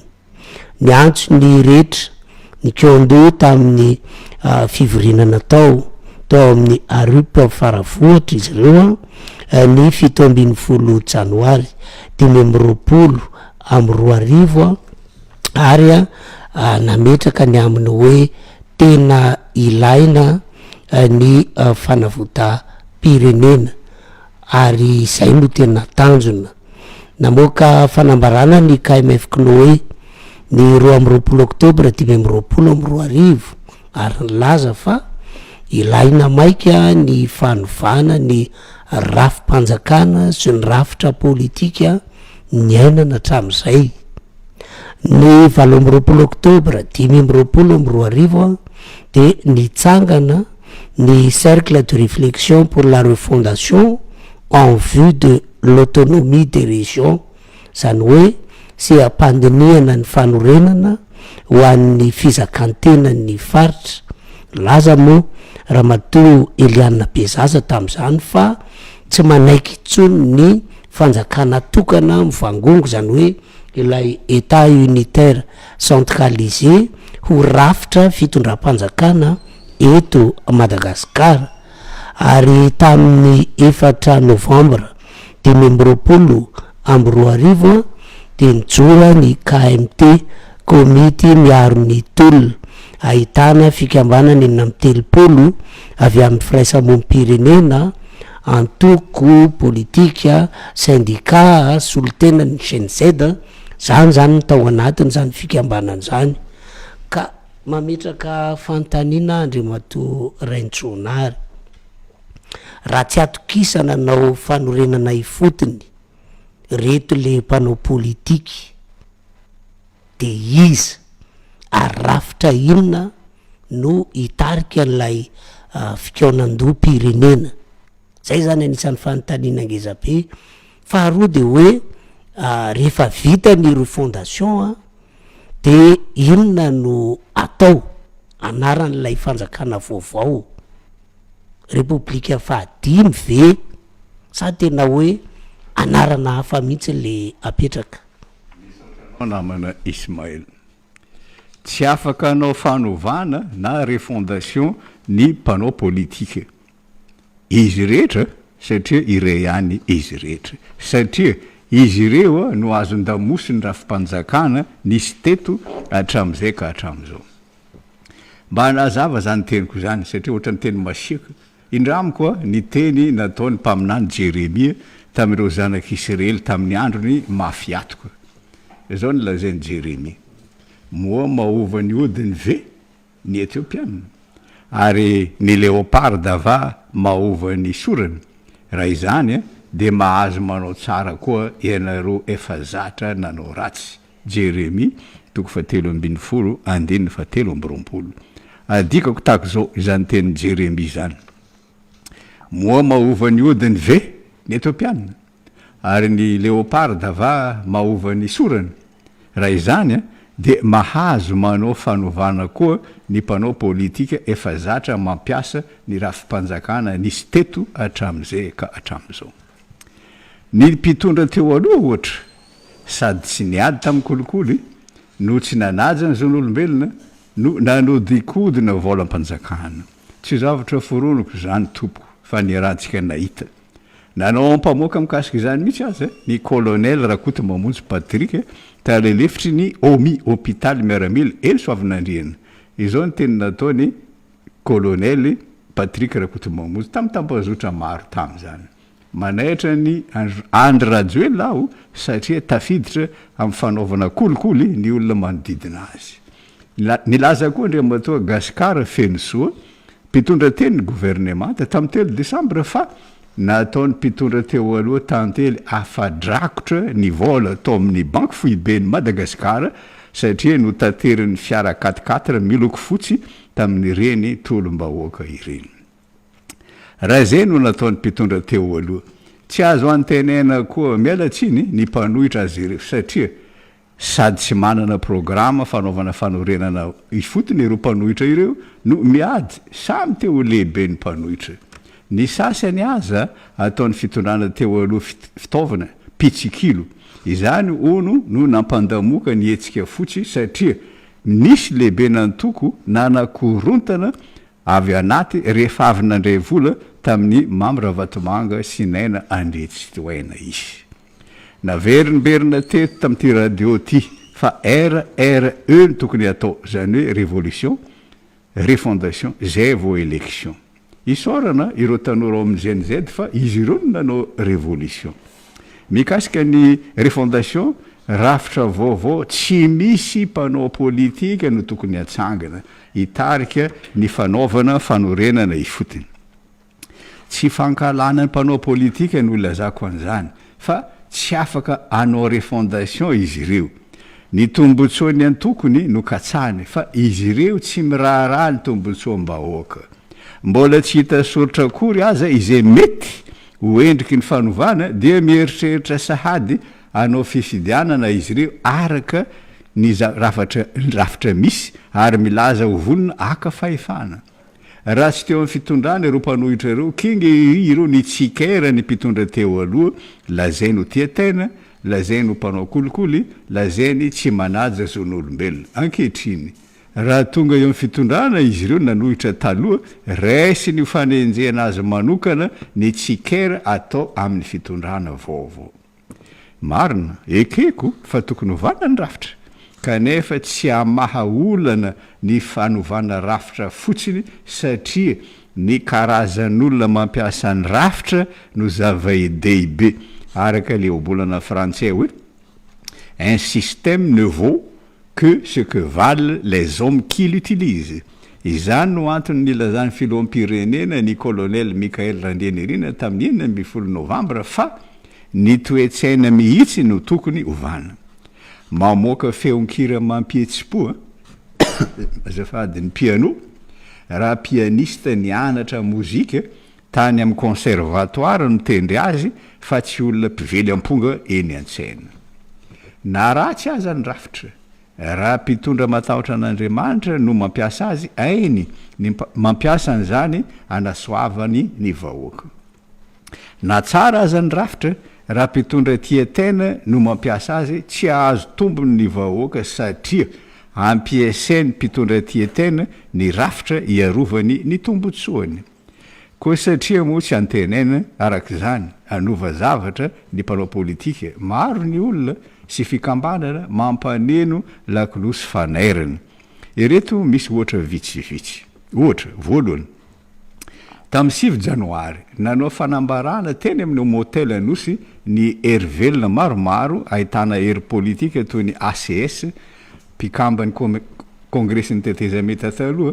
ny syndicat ny mpiasa toy ny FESEMARE, randrana syndikaly izay mivondrana anatin'ny komity iombonan'ny mpiasa malagasy sy ny ASPM. Ny antsony rehetra niaran'ny kondoa tamin'ny fivoriana nataony tao amin'ny arivo faravohitra izy ireo tamin'ny 7 Janoary ka ny fanavotam-pirenena no tanjana. Ohatra faharoa. nanao fanambarana mikasika ny fahitany zava-misy ny KMF Konoe tamin'ny 20 oktobra. Nilaza izy fa tokony hovana ifotony ny rafim-panjakana sy politika misy satria matetika tsy ajain'ny mpitondra ny etaetam-bahoaka. Miangatra miaro ny tombontsoan'ny olombitsy ny rafitra misy hoy ny KMF Konoe ka tokony avaozina ny rafitra mpanao fifidianana mba fifidianana madio sy mangarahara manaja safidim-bahoaka tokoa noho itranga. Noho izany angatahany ato amin'ny KMF Konoe mba andre anjara mivantana amin'ny fanaovana fanovana na refondation ny olo-pirenena rehetra. Ohatra fahatelo. Ni C2RAR, Cercle de réflexion pour la refondation en vue de l'autonomie des régions. Seham-pandiniana ny fanorenana ho an'ny fizankantena ny faritra. Tamin'ny 20 oktobra no nitsangana izany vondrona izany. Tamin'izany izao ny teny nataony Ramatoa Eliane Bezaza, tompona andraikitra ire eo amin'izany vondrona C2RAR izany. Tsy ekene intsony ny état unitaire centralisé ho rafitra fitondram-panjakana eto Madagasikara. Mijoro groupe de pression mitaky ny fizakantenany faritra izahay. Firenena midadasika Madagasikara ka tsy mahasana fampandrosoana mirindra ny rafitra ankehitriny. Tao anatin'ny 5 taona, 100 polina monja no misitraka jiro, rano, lalana. Ambany ny tahan'ny fampianarana sy fitsaboana. Marefo ny fahasalamana. Manome vana ny sitrapon'olombitsy ny rafitra ka manitsakitsaka ny tombontsoany maro. Ohatra, ny fitrandrahana renina na ambony, na ankibony tany, na andranomasina. Miainga avy any amin'ny faritra ireo, kanefa tsy misy tamberim-bidy ho an'ny faritra. Ny vahoaka dia tompony trano miono foana fa ny olombitso eo fitondrana no migokany mamy. Tsarovy ny fitrandrahana vy taoso alala tamin'ny teteza mitandrajoelina. Nalainy ny arena, kanefa na vovodrano iray aza tsy no sitrahany vahoaka tany soalala. Takiane ny rafitra ahafahany vahoaka misitraka mivantana amin'ny alalan'ny tamberibidy mazava ny arena mienga avy amin'ny toerana misy azy avy. Raha ny droit constitutionnel no jerena. Ankoatra ny état unitaire, misy koa ny état fédéral sy ny état régional. Ary efa nisy teto Madagasikara ny province autonome. Tsy mitona ho iray amin'izany anefa izay ho ihany Ramatoa Eliane Bezaza satria tsy tianao copier-coller ny rafitra tandrefana. Miroso amin'ny fikarohana ny rafitra tsaratsara kokoa mifanaraka amin'ny mifisainana, kolotsaina, fomba amam-panao sy soatavina malagasy izahay. Ny tanjona kendreny dia fandrafetana fitondram-panjakana mampizaka tena na faritra na faritany araka ny tapaky ny be sy ny maro. Rafitra ahafahany eny fotony mandray andraikitra arabola, ara-panapahan-kevitra sy ara-pitantanana. Izany dia voaka anatin'ny retaona mba ahampahafantarana ny vahoaka alohan'ny fifidianana lalam-panorenana manaraka na élection constitutionnelle. Miantso ny mpiray-tanindrazana mankasitraka izao hevitra izao izay mba hivondrona anatevin-daharana sy anampy ane. Izany teny nataony Ramatoa Eliane Bezaza ao amin'ny C2RAR. Ohatra faefatra. Ny resaka tamin'ny mpanao gazety ny filan-kevitry ny fiarovam-pirenena teteza mihitsy tetsy ny Mongouté andrefana Bojanahary tamin'ny 20 oktobra lasa teo. Izao ny teny nataony filohany Andriamatoa Max Fabien Andrianirina. Nitsangana isika andro maromaro izay, tsy noho ny fahatezerana fa ho fanavotana ny Madagasikara. Tsy anao valifaty fa anao asa iombonana ho an'ny famarinana. Ny hetsika nataontsika dia fitakiana ny rariny ho fanovana marina ny Madagasikara. Mitsangana an'io ny CDNT, filan-kevitry ny fiarovam-pirenena ny tetezamita ho fandresena izany. Ny fidy ny fandriam-pahalemana sy ny fihavanana isika fa tsy fizarazarana. Raha nandreanay solitaina ZNZ, solitaina ZNY, solitaina ny tanora RNR, Rassemblement National pour la Refondation, sy ireo avy amin'ny faritra manerana nosy ny colonel Mikael Randrianirina ka nilazany taminy fa vita ny anjaranay ka anjaran'izy ireo sisa dia niainao ny tokoa ny colonel Mikael Randrianirina. Tsy fangatana tombotsoa no ilainay fa fitakiana ny rariny sy ny zo fototra mahaolona. izay no feo ny tanora ary mbola takinay ankehitriny ny herinaratra tsy tapaka ny rano ampy ny fanabeazana sosialy ary ny ady amin'ny kolikoly sy ny fanapaream-pahefana any amin'ny faritra izay ny teny nataony Andriamatoa Max Fabien Andrinirina ohatra fahadimy. Tamin'ny 4 novambra teny Mahamasina nijoro ny KMT komity miaro ny tolona fikambanana 430 avy amin'ny firaisamon'ny-pirenena avy amin'ny antoko politika sy avy amin'ny solitaina ZNZ no mivondrona ao amin'izany KMT izany. Ny tanjona dia iaro ireo fitakena nataon'ny mpitolona teny an-kianja. Napetraka tamin'izany ireo olona 3 hitarika ny asan'ny komity. Ramatoa Lantora Kotomavo mpandrindra ny asa rehetra, Andriamatoa Miarra Silofarjona sekretera mpanatanteraka, Andriamatoa Tafita Toussaint Livarjona mpitambolo. Izao ny teny nataony Ramatoa Lantora Kotomavo tamin'izany. Dingany voalohany fotsiny ny fianjerany fitondrany Rajoelina fa ny asa lehibe mbola miandry dia ny fanorenana ifotony ny firenena. Manehevitra matetika koa ny évêque katolika mikasika izany fanovana izany ao amin'ny CEM Conférence des évêques de Madagascar. Nilaza ohatra Monseigneur Jean-Claude Rakotorsoa, secrétaire général CEM fa miaratsy isan'andro ny fari-piainany vahoaka malagasy. Tapaka matetika ny jiro, tsy ampy ny rano miakatra isan'andro ny vidin'ny zavatra ilain'ny mponina andavanandro sy ny sisa. Ary mbola nanao fanambarana ihany CEM tamin'ny 14 novambra lasa teo, nankasitrahany ny fiovany fitondrana kanefa ny sintona lakolosy fanerana ireo évêque ireo nampitandrana ny mpitondra. Matoa ny anjera ny fitondrana teo leo izy ireo dia satria reraka noho ny nataony ny vahoaka tamin'ny lafiny ara-tsosialy sy ara-toekarena. Tsy fikambanana sy évêque katolika ihany no maneho hevitra mikasika ty resaka fanorenana ifotony ty. Milaza ny heviny koa ny olon-tsotra maro, ohatra roa ny resiko. Andriamatoa Paul Rabary, filohan'ny antoko politika ny fireneko sy Andriamatoa Zaza Ramandimby Arson, Premier ministre taloha. Izao ny teny nataony Andriamatoa Paul Rabary tamin'ny 20 oktobra. Mampianatra politika tanora ao eny amin'ny université. Rehefa mampianatra dia manofana, mamolavola tanora anana conscience politique, zany hoe fahatongavan-tsaina ara-politika. Afaka miteny ho afa-po ao anio satria manana fahatongavan-tsaina politika enjana be ny tanora. Mitovitovy tamin'ny tanora ny 2770 izy ny tanora ny tolona teo. Masaka ara-potokevitra ny tanora malagasy no dikan'izany. Amin'izay bitika sikely indrindra nataoko izay teny amin'ny université dia afaka mirehareha isika fa nitondra an'izany. Ny atokony natsangako hoy Andriamatoa Paul Rabary dia mametraka ho zava-dehibe ny fanorenana ifotony na refondation. Tako izao ny teny nataony Andriamatoa Zaza Ramandimby Arson.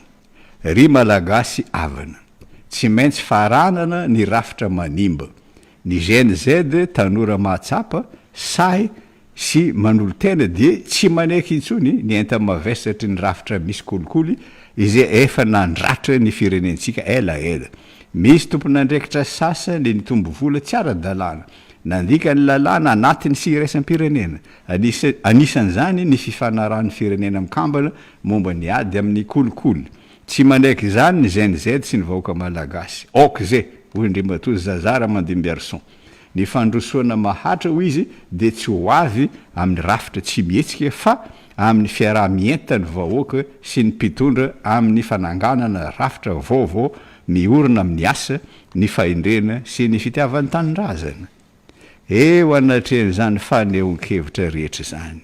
Nilaza ny filoham-pirenena, ny colonel Mikael Randrianirina fa ny FFKM no hitarika ny fikonan-doham-pirenena. Tamin'ny 7 novambra no nomeny an'izany fahefana izany tamin'ny fomba ofisialy ny FFKM. Ery ankilany.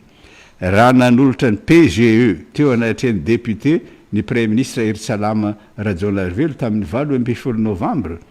Namalankiry ity Premier ministre ity satria nambarany fa référendum fankatoavan'ny vahoaka lalam-panorenana tokana no atao. Tsy izany anefa no andrasan'ny olona nontolona fa fisafidianana lalam-panorenana 3 na 4. Araka izany. ny FFKM no hitarika ny fikonandoa amparitra izay afara amin'ny fikonandoa pirenena de anjara ny ministèra-mpanjakana miadidy ny fanaovana fanorenana ifotony ny mandrafitra tondro zotra mifanaraka amin'izany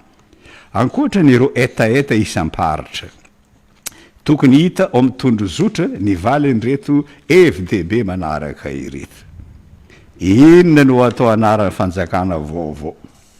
Republika fadimy izay mampiseho fitohizana tamin'ny taloha ihany ve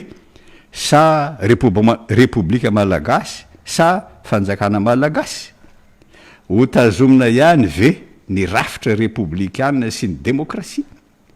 état centralisé ihany ve no tohizana ka resin'ny filoham-pirenena eto Antananarivo ny fanapahan-KFDB rehetra ka tsy manam-pahefana ny faritra fa kofe manaraka efa fotsiny état fédéral ve no ajoro ka na de misy aza gouvernemanta foibe isy gouvernemanta isam-paritra manam-pahefana eo amin'ny faritra iadidiny monarchie ve no atao sa théocratie raha monarchie no atao misy safidy roa na monarchie constitutionnelle toa ataon'ny Belgique, Danemark, Pays-Bas, Espagne, Suède na monarchie parlementaire toa ny ataon'ny Royaume-Uni, Norvège, Japon raha théocratie no safidianana ho atao théocratie constitutionnelle ve no atao sa mpitondra fivavahana mihitsy no atao filoham-pirenena toy ny papa any Vatican foanana ve sa tsiany gendarmerie tsy fankalana zandary tompoko no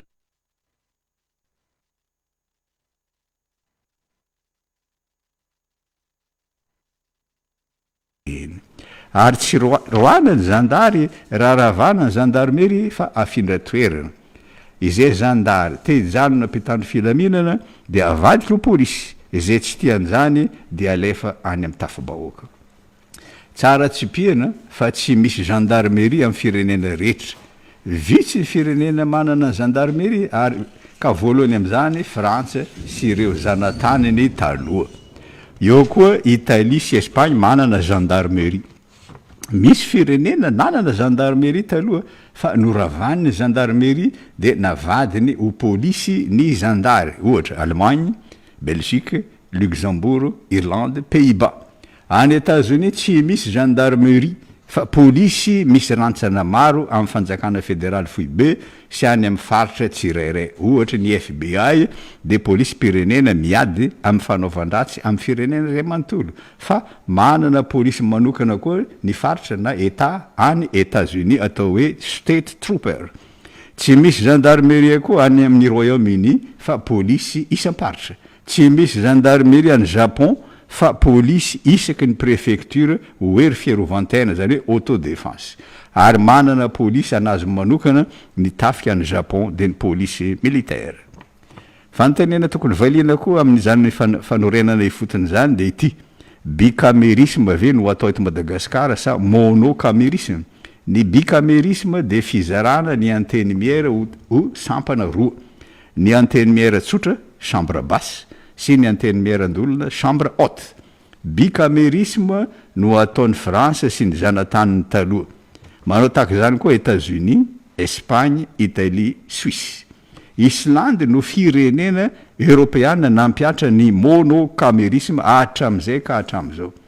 misy firenena toy Nouvelle-Zélande, Danemark sy Suède nampiasa ny bicamérisme fa namadika an'izany ho monocamérisme fa mampiasa monocamérisme ny firenena maro ohatra Angola,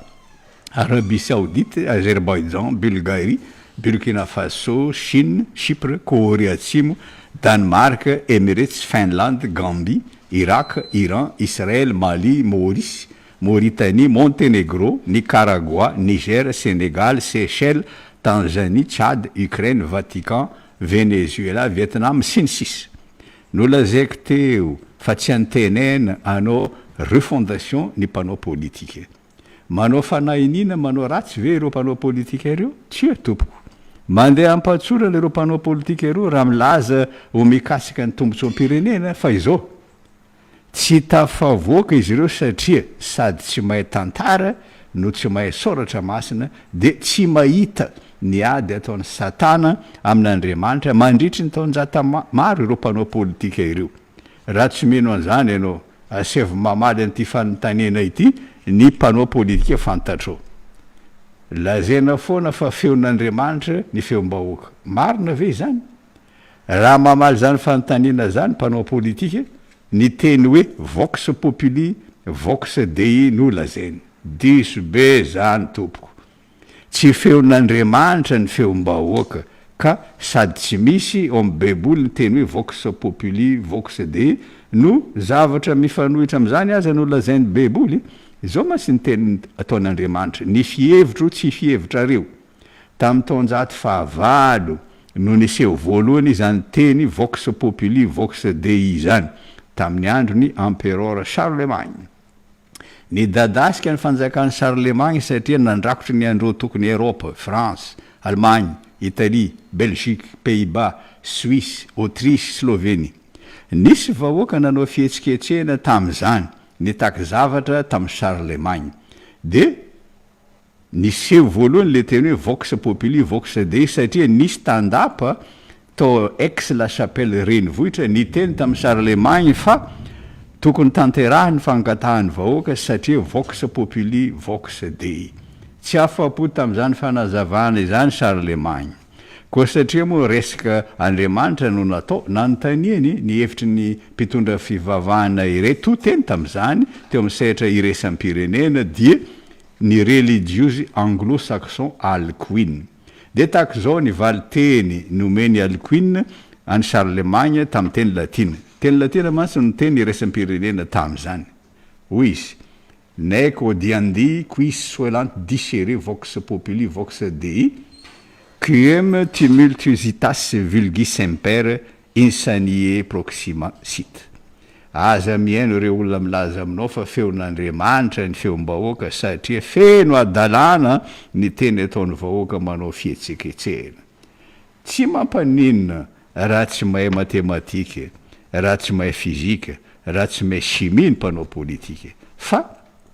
idiran-doza izy ireo tsy mahay soratra masina satria latsaka anatin'ny fandriky ny devoly izay manao azy sambobelona anao ny sitrapony diso hevitra izy ireo noho ny tsy fahaizany soratra masina de mitovy amin'ny sadiseo izay tsy nino ny fitsanganana amin'ny maty mba hanery an' Jesosy eky fa tsy misy ny fitsanganana amin'ny maty nametrahan'ireo sadiseo fanontanena fandrika Jesosy mikasika ny lalàna ny levira araka izany lalàna izany raha maty ny lehilahy ire afaka manambady ny vadiny ny rahalany nisy fito mirahalahy hoy ireo sadiseo ireo ny fianakaviana ire ny fanimba maty izy fito mirahalahy farany maty raha vehivavy de hoy izy ireo amin'ny fitsanganana maty raha isy zany izy amin'izy fito no anambady andray vehivavy de hoy Jesosy tamin'ireo sadiseo mahadiso hevitra anareo ny tsy fahafantaranareo ny soratra masina izany tsy fahaizan'ny mpanao politika soratra masina izany no mahadiso hevitra azy ireo tsy ny mpanao politika ihany fa olotsotra maro mihevitra ny tenany ho avaram-pianarana ohatra everindreny olona reny ho zava-tsoa tsy azo ialana ny republika ny demokrasia sy ny fanjakana laika satria eken'ny firenena maro ono io mo filazany azy hoe valeur universelle tsy tsapany fa ny republika sy ny demokrasia de rafitra noforon'ny satana tamin'ny alalan'ny mpanompo sampy grika sy romana entiny hanohitra ny fanjakan'Andriamanitra ny fanjakana grika no nasehon'ny mpaminany Daniel toy ny léoparda manana loha efatra sy elaborona efatra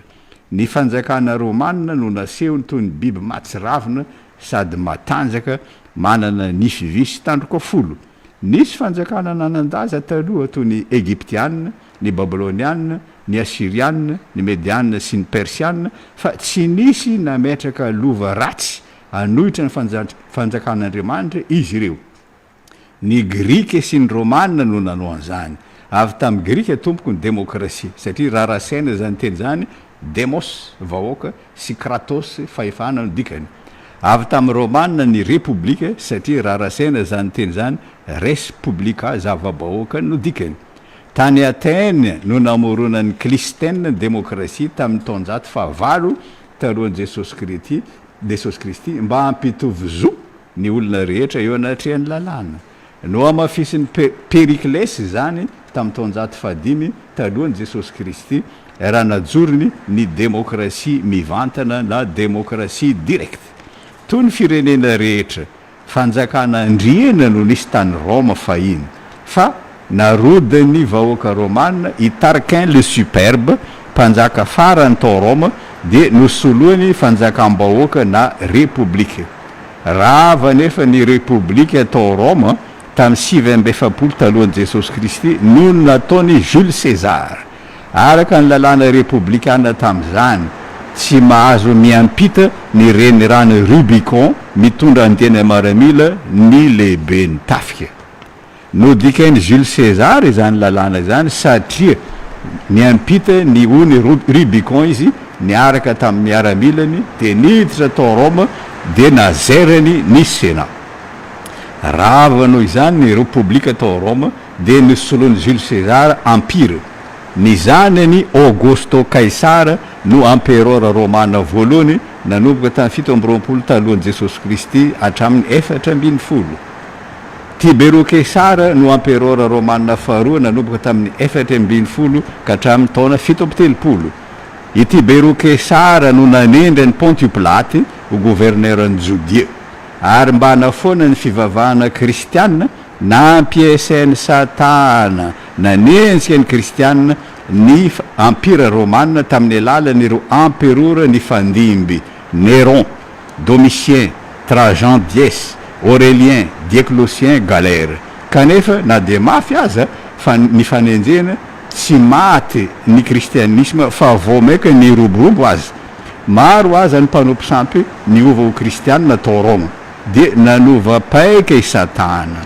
nataony niova ho kristianina ny empereur Constantin tamin'ny taona 217 raha naveniady tamin'ny Maxence Constantin nasiany satana sarany Lacroix teny amin'ny raha ony lanitra niaraka tamin'ny soratra hoe in hoc signé vinces andresy ianao raha mampiasa anty marika ity de resiny Constantin tokoa i Maxence satria nasiany sarany Lacroix ny saina sy ny ampingany ireo miaramilany de lasa fivavahan-mpanjakana ny fivavahana kristianina satria niova ho kristianina ny empereur romana Constantin Romulus Augustule no empereur romana farany naonga ny mpitaritra Afrika germanika Odoacre izy tamin'ny taona 770 tsy nitonona ho empereur i Odoacre fa mpanjaka ny Italie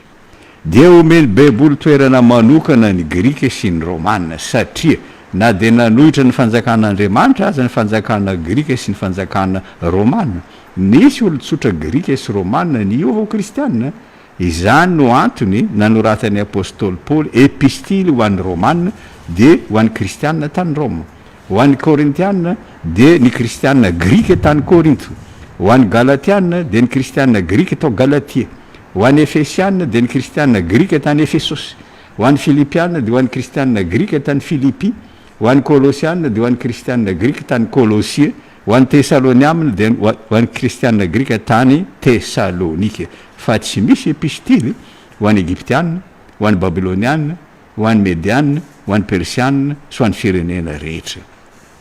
mikasika ny malaika ny fanjakana de ny fampisarana ny fiangonana amin'ny fanjakana misy olona eto Madagasikara amin'izao fotoana zao matahotra sao esorina ao amin'ny lalam-panorenana ny malaika ny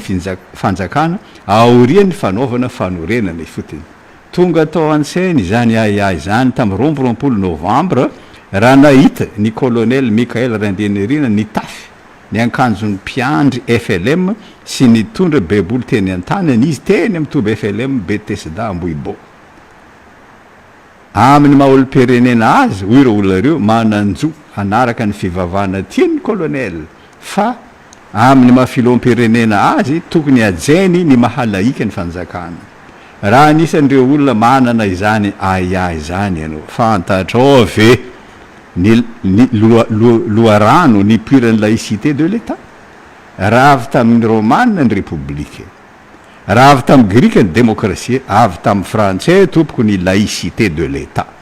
tamin'ny taona Roma 790 no ny antomboka izany tany Frantsa raha nesorina tao amin'ny fanabeazana fototra ny fampianarana ara-pivavahana mba ho lasa laika ny sekoly-mpanjakana tamin'ny 6 décembre tamin'ny taona 5 namoaka lalàna fanjakana frantsay nampisaraka tanteraka ny fiangonana amin'ny fanjakana ary nampidirina amin'ny lalam-panorenana frantsay ny mahalaika ny fanjakana tamin'ny 7 sy tamin'ny 8 fa nataony fitondrana malagasy ny fanesy copie-coller izany malaika ny fanjakana izany. Ianao kristianina izay mivavaka isan'andro hoe renay zay any an-danitra ho tonga iny fanjakanao eto an-tany mangaetaeta fahatongavany fanjakan'Andriamanitra eto an-tany ianao matoa manao zany vavaka izany fantatrao ve anefa fa misy hery matanjaka efa homanina satana hatramin'ny ela hisakana ny fahatongavany samy fanjakana izany dia ny gouvernemanta iraisany pirenena ivondrona ny firenena rehetra nandovany repoblika tamin'ny romanina sy nandovany demokrasia tamin'ny grika firenena maro no aforona an'izany gouvernemanta izany ivondrona o gouvernemanta tokana izy ireo asehony baiboly toy ny bibidie izany gouvernemanta izany tokana ny vatany fa 7 ny lohany ary 10 ny tandrony mivoaka avy amin'ny ranomasina izany bibidie izany ny ranomasina nefa no entiny baiboly ilazana olona sy firenena maro ary azadino fa ny fanjakana romanina no nampiasain'ny satana namono ny zanak'Andriamanitra teo amin'ny azo fijaliana dia ity ny fanontaniana mipetraka amiko sy aminao kristianina anisany ireo firenena andrafitra ny gouvernement mondial ve Madagasikara fanjakana laika demokratika républicaine. Eza koa Andriamatoa Raintsoanary eo amin'ny hoe fanorenana ifotony a tokony atao eto amin'ity Madagasikara ity a ny refondation na ny fanorenana fanorenana ifotony a mahakasika ny rafitra ara-bola ny rafitra ara-ekonomika satria ny rafitra ara-bola sy izay rafitra ara-ekonomika zay a dia nahatonga ny firenetsika bokatrosa mahatonga ny firenetsika atao hoe latsaka lalina tahaka an'izao zany ka ny fanontaniana mipetraka Andriamatoa Raintsoanary de hoe findramam-bola amin'ny mpamatsy vola mahazatra ve ny tokony ho atao sa ny fampiasana ny arena misy a eto Madagasikara e raha malala mantsy Andriamatoa Raintsoanary fa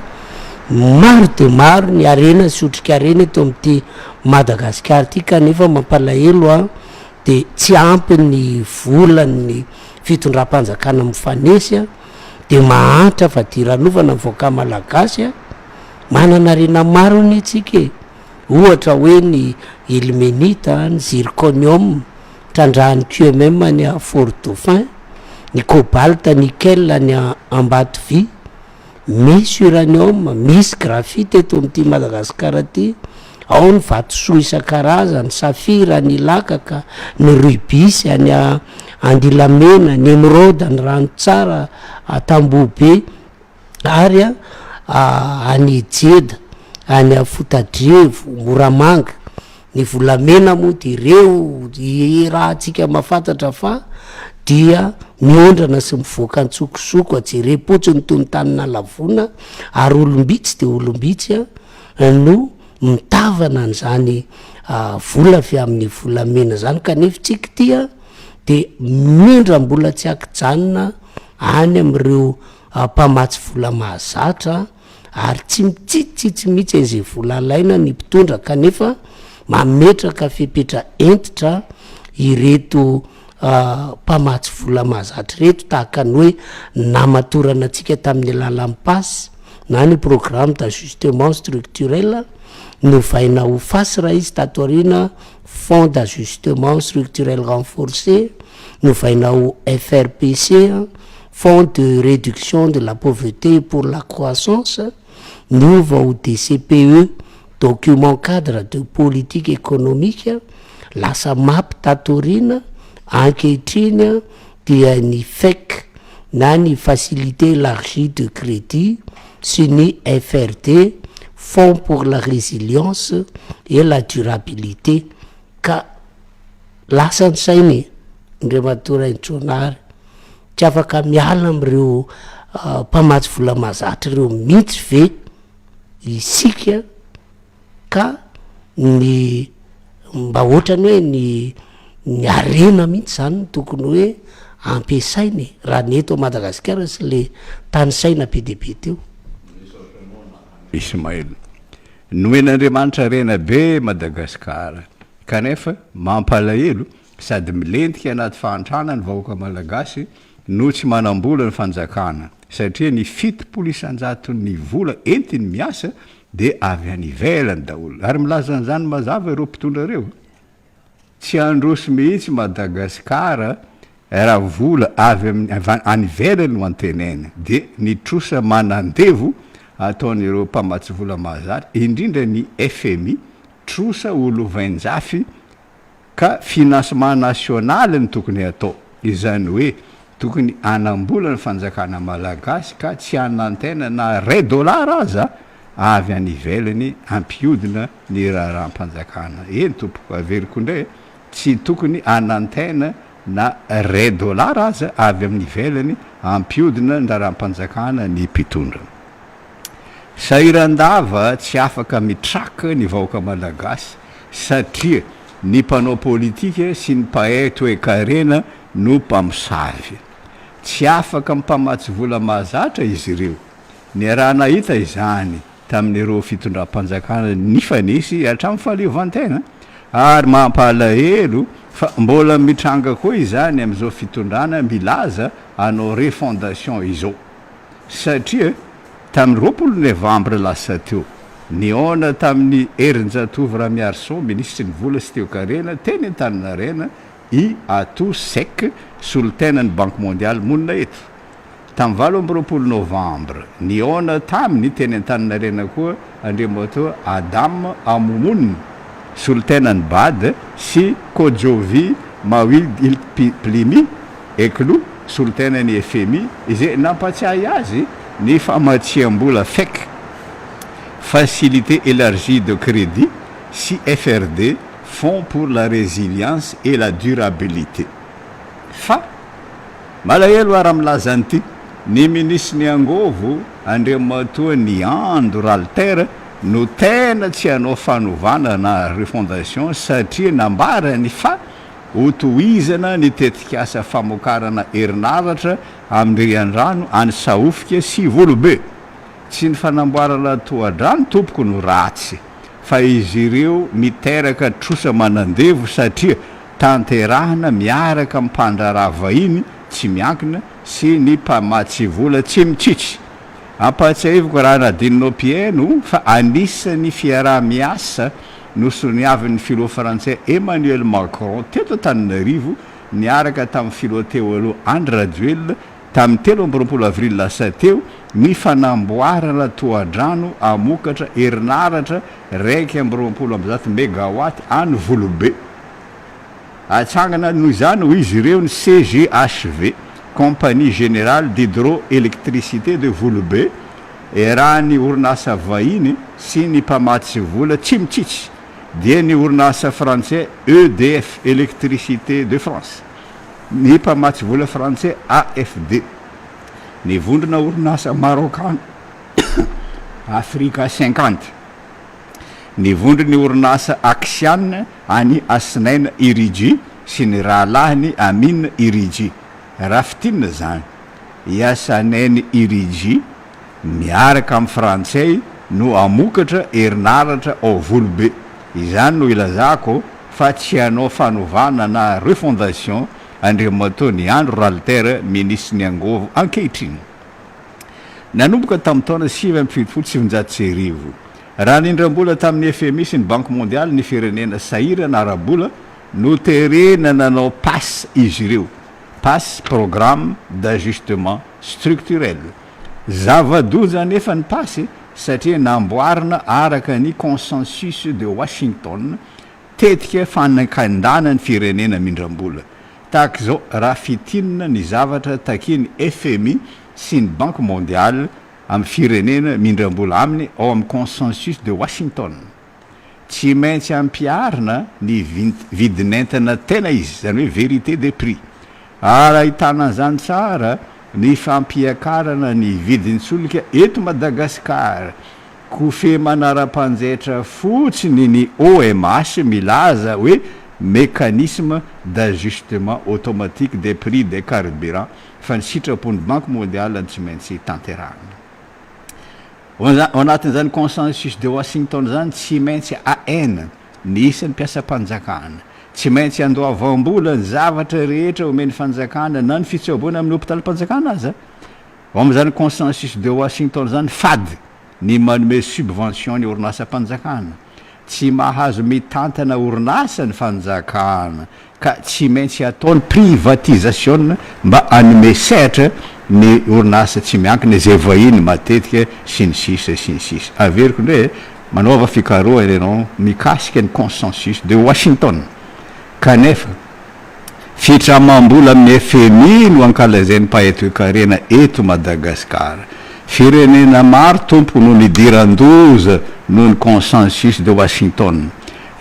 raiky amby efapolo no isany any Afrika anisan'ireo Madagasikara 20 any Amerika Atsimo 7 any Azia nahita loza daholo ireo noho ny consensus de Washington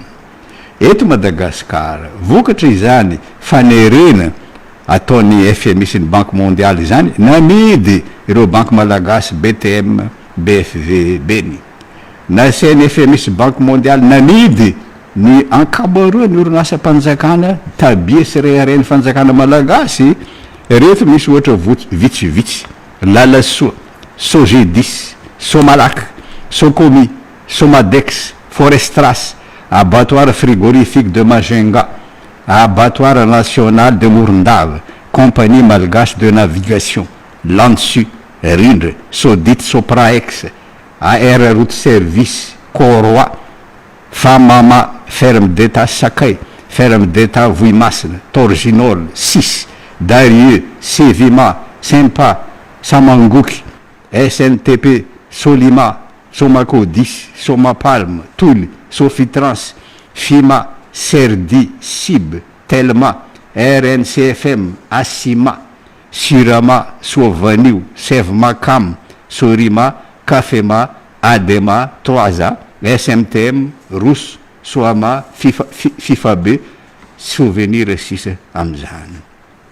tsy hitany mpanao politika sy ny mpahay-toe-karena malagasy ny révolution iraisam-pirenena mitsikera an'ireo mpamatsy vola mahazatra de nihetsika altermondialiste sy ny FSM Forum Social Mondial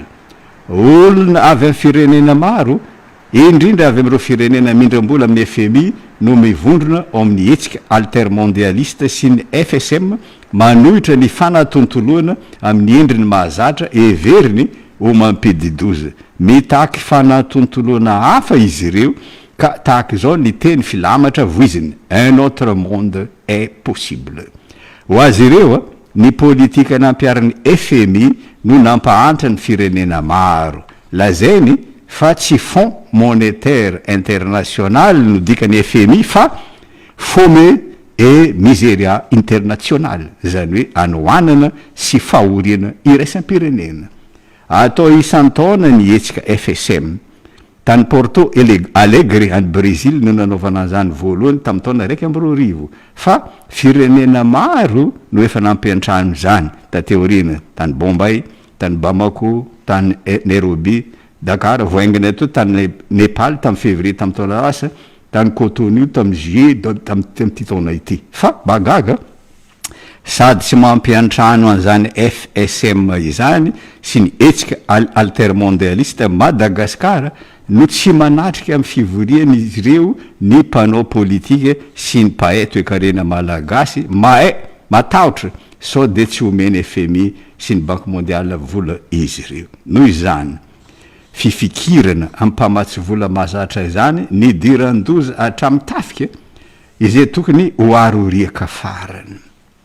Ankehitriny tsy afaka manamboatra fotodrafitra asa intsony ny tafika malagasy satria tsy maintsy manao appel d'offre, zany hoe miantso olona avenivelany anamboatra zavatra ao amin'ny tafika. Kanefa tamin'ny andro ny première république sy ny deuxième république afaka nanao ny asa BTP rehetra ny régiment du génie militaire. Nopoteny mpitondra ny fanesy izany no nibaiko ny FMI sy ny Banque mondiale. Kanefa raha tena hivoatra ity firenena ity tokony averina ny fanjakana matanjaka, zany hoe état fort. Voalohany amin'izany tompoko ny génie militaire taty aoriana, satria tsy takona nafenina intsony ny mahazava-doza ny PAS, programme d'ajustement structurel, novany FMI sy Banque mondiale ny anarany, nataony FASR, Fonds d'ajustement structurel renforcé. Tahiry ho an'ny fanitsina ara-drafitra anao mafisina. FRPC, Fonds de réduction de la pauvreté et pour la croissance. Tahiry ho fampianana ny fahantrana sy fampitomboana ny arkarena. DCPE, document cadre de politique économique, taratasy lasitra ho an'ny politique ara-toekarena. DCRP, document de stratégie de réduction de la pauvreté, horonan-tsary lasitra ho fampianana ny fahantrana. Tamin'ny andro ny fifiloha teo aloha Ravalomanina, MAP indray no atao anarany, Madagascar Action Plan. Tateorina FEC, facilité élargie de crédit, fanamorana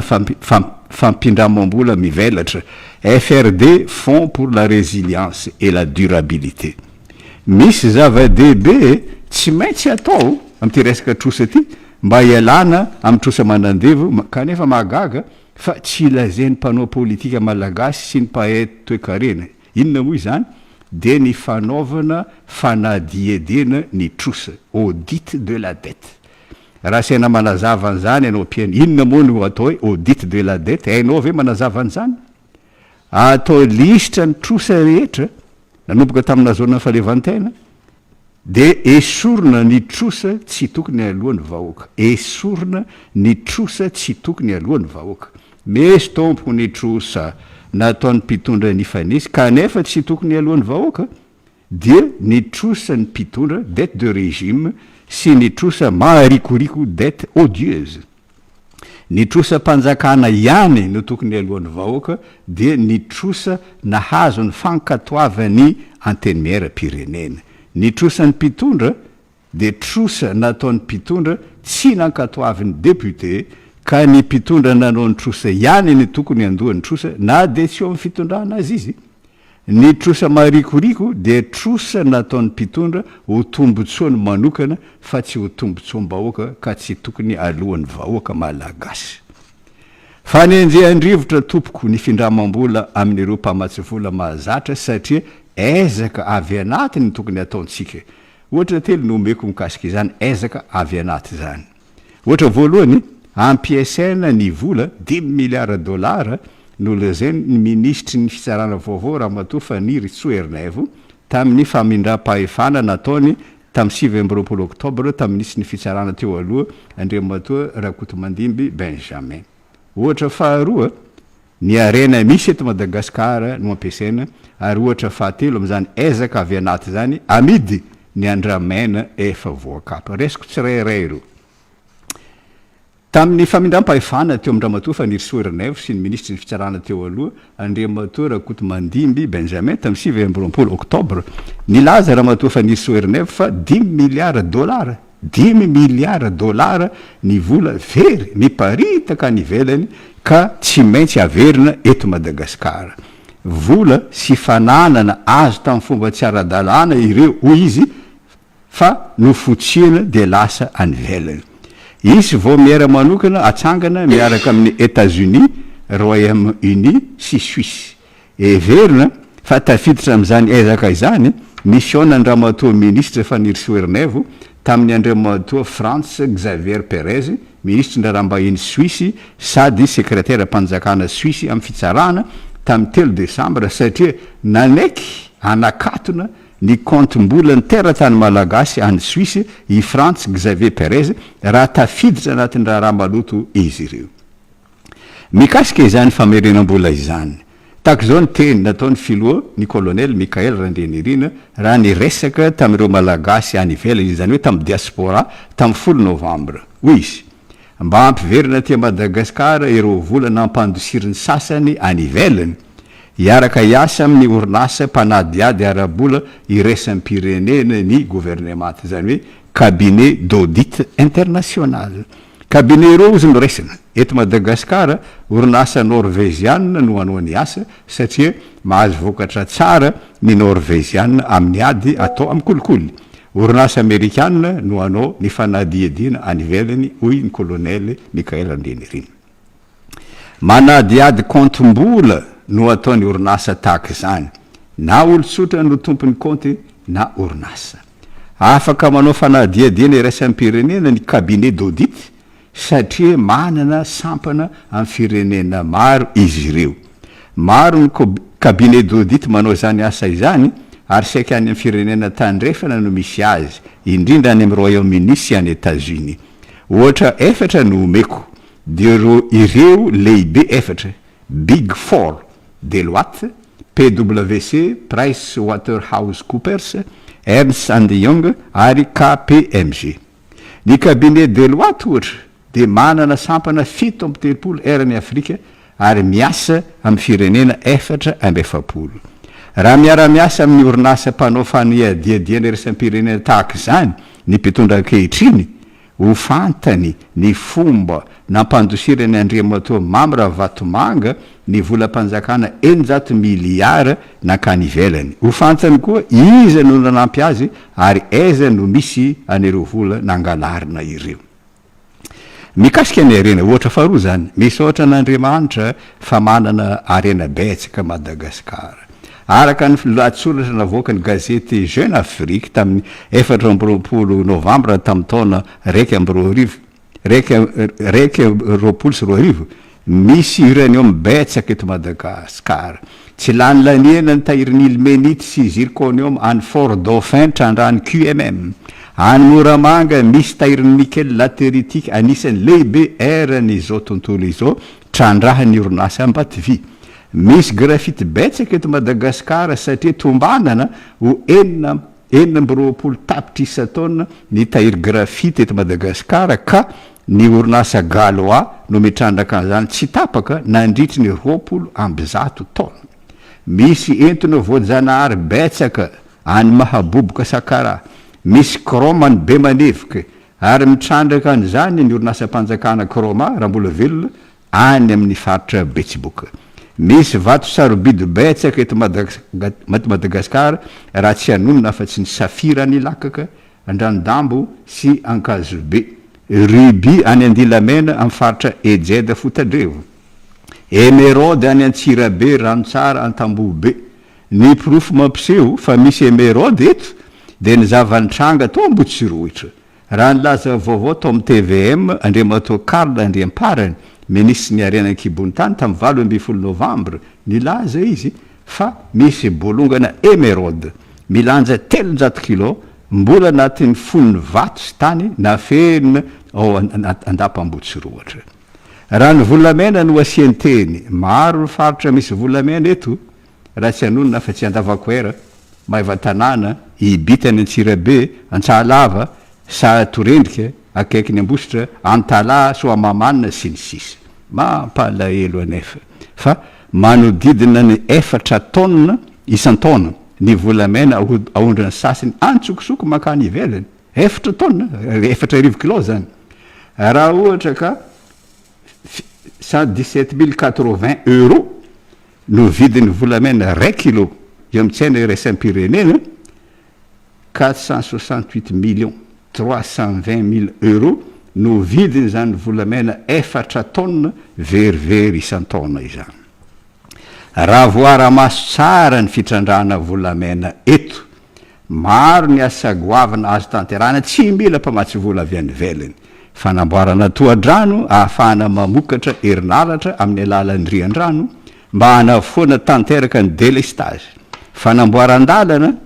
toeram-pitsaboana sy sekoly mba tsy hidina ny sandany ariary ka tsy hiakatra ny vidim-piainana tokony anana tahiry volamena betsaka ny banky foibe ny Madagasikara ampitao ohatra amin'ny tahiry volamena ny banky foibe sasany. Voalohany États-Unis manana tahiry volamena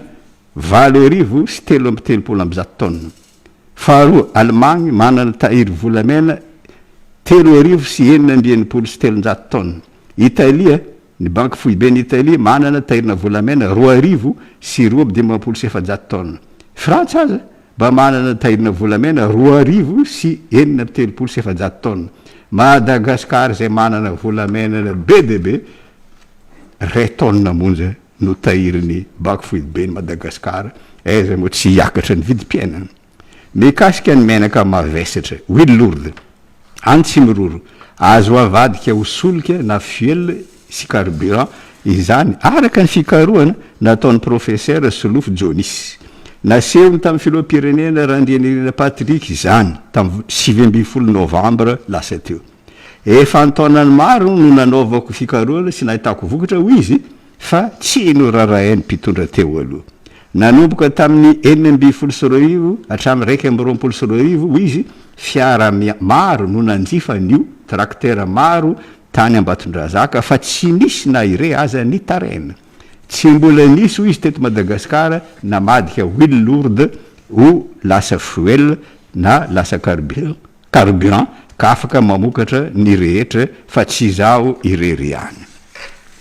De hoy ny filoham-pirenena Randrianirina Mikael. Ny resaka natao teto hatramin'izay de ny hoe avy any ivelany foana ny vola amonjena ny Madagasikara fa ny finoanay kosa dia manan-karena Madagasikara ary misy manam-pahaizana ity firenena ity ka andinika an'izany izahay. Ny arena misy eto Madagasikara tompoko no afaka anafoana ny délestage sy ny rano tsy ampy satria iaraha malala fa ny rafitra lo fizarana rano no ratsy fa misy rano betsaka eto Madagasikara satria tsy tany efitra to Sahel Madagasikara. Ny rano misy eto Madagasikara tompoko de ampy hosotroany vahoaka malagasy manerana nosy, ampy anondrahana ny volony, ampy amokarana herinaratra amin'ny alalan'ny rian-drano zany hoe hydroélectricité. Am'izao fotoana zao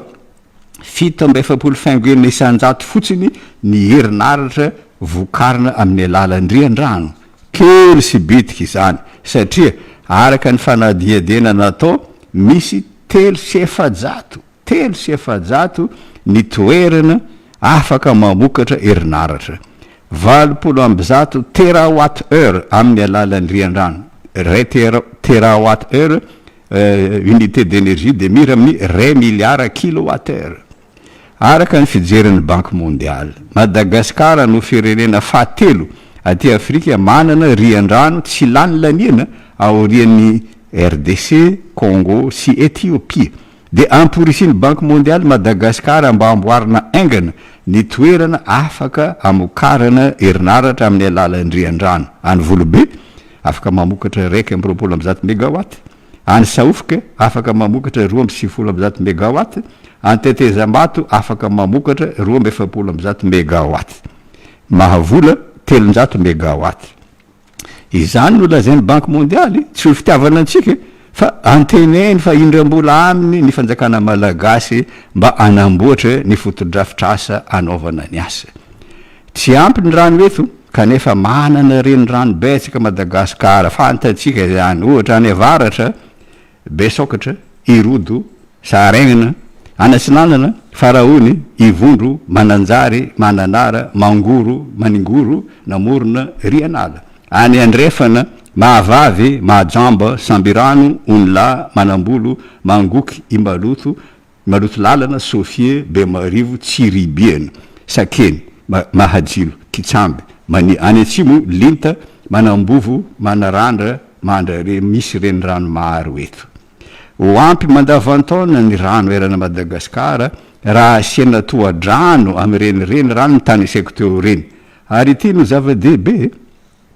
atao fananam-pirenena tantanan'ny Jirama toy any Manandona, Antelomita, Mandraka sy Andekaleka ny tohadrano vaovao satria ingénieur sy teknisiana malagasy no andrafitra ny planina ara-teknika ka asa tana maro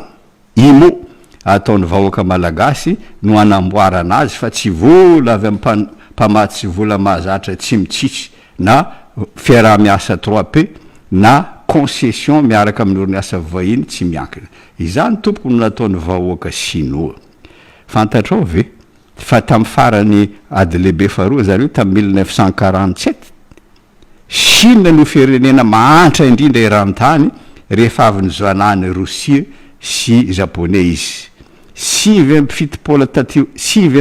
taona teo rina zany hoe tamin'ny taona lasa 420 raha nampita ireo firenena 30 manana arikarena be indrindra ny OCDE araka ny PIB zany hoe vokatra anaty FOIB. États-Unis no voalohany, faharoa Chine, fahatelo Japon, faefatra Allemagne. Tsy tonga ho azy toy ny ora latsaka avy any an-danitra tompoko zany fandrosoany sinoa zany fa taony ezaka nataony vahoaka sinoa no tarihany ny filohan'ny ny fanesy bao-tsy tonga tamin'ny 7,700 hatramin'ny 4,700. Liu Guofeng tamin'ny 7,700 hatramin'ny 7,700. Deng Xiaoping tamin'ny 7,700 hatramin'ny 7,700. Jiang Zemin tamin'ny 7,700 hatramin'ny 2,000. Hu Jintao nanomboka tamin'ny 2,000 hatramin'ny 2,200 sy Xi Jinping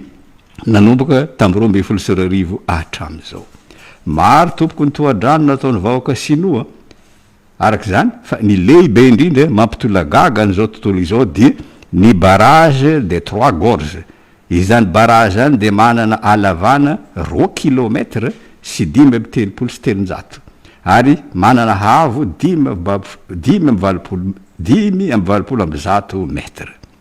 Ohatra fahatelo amin'izany ezaka anaty zany dia ny fivarotana andramena.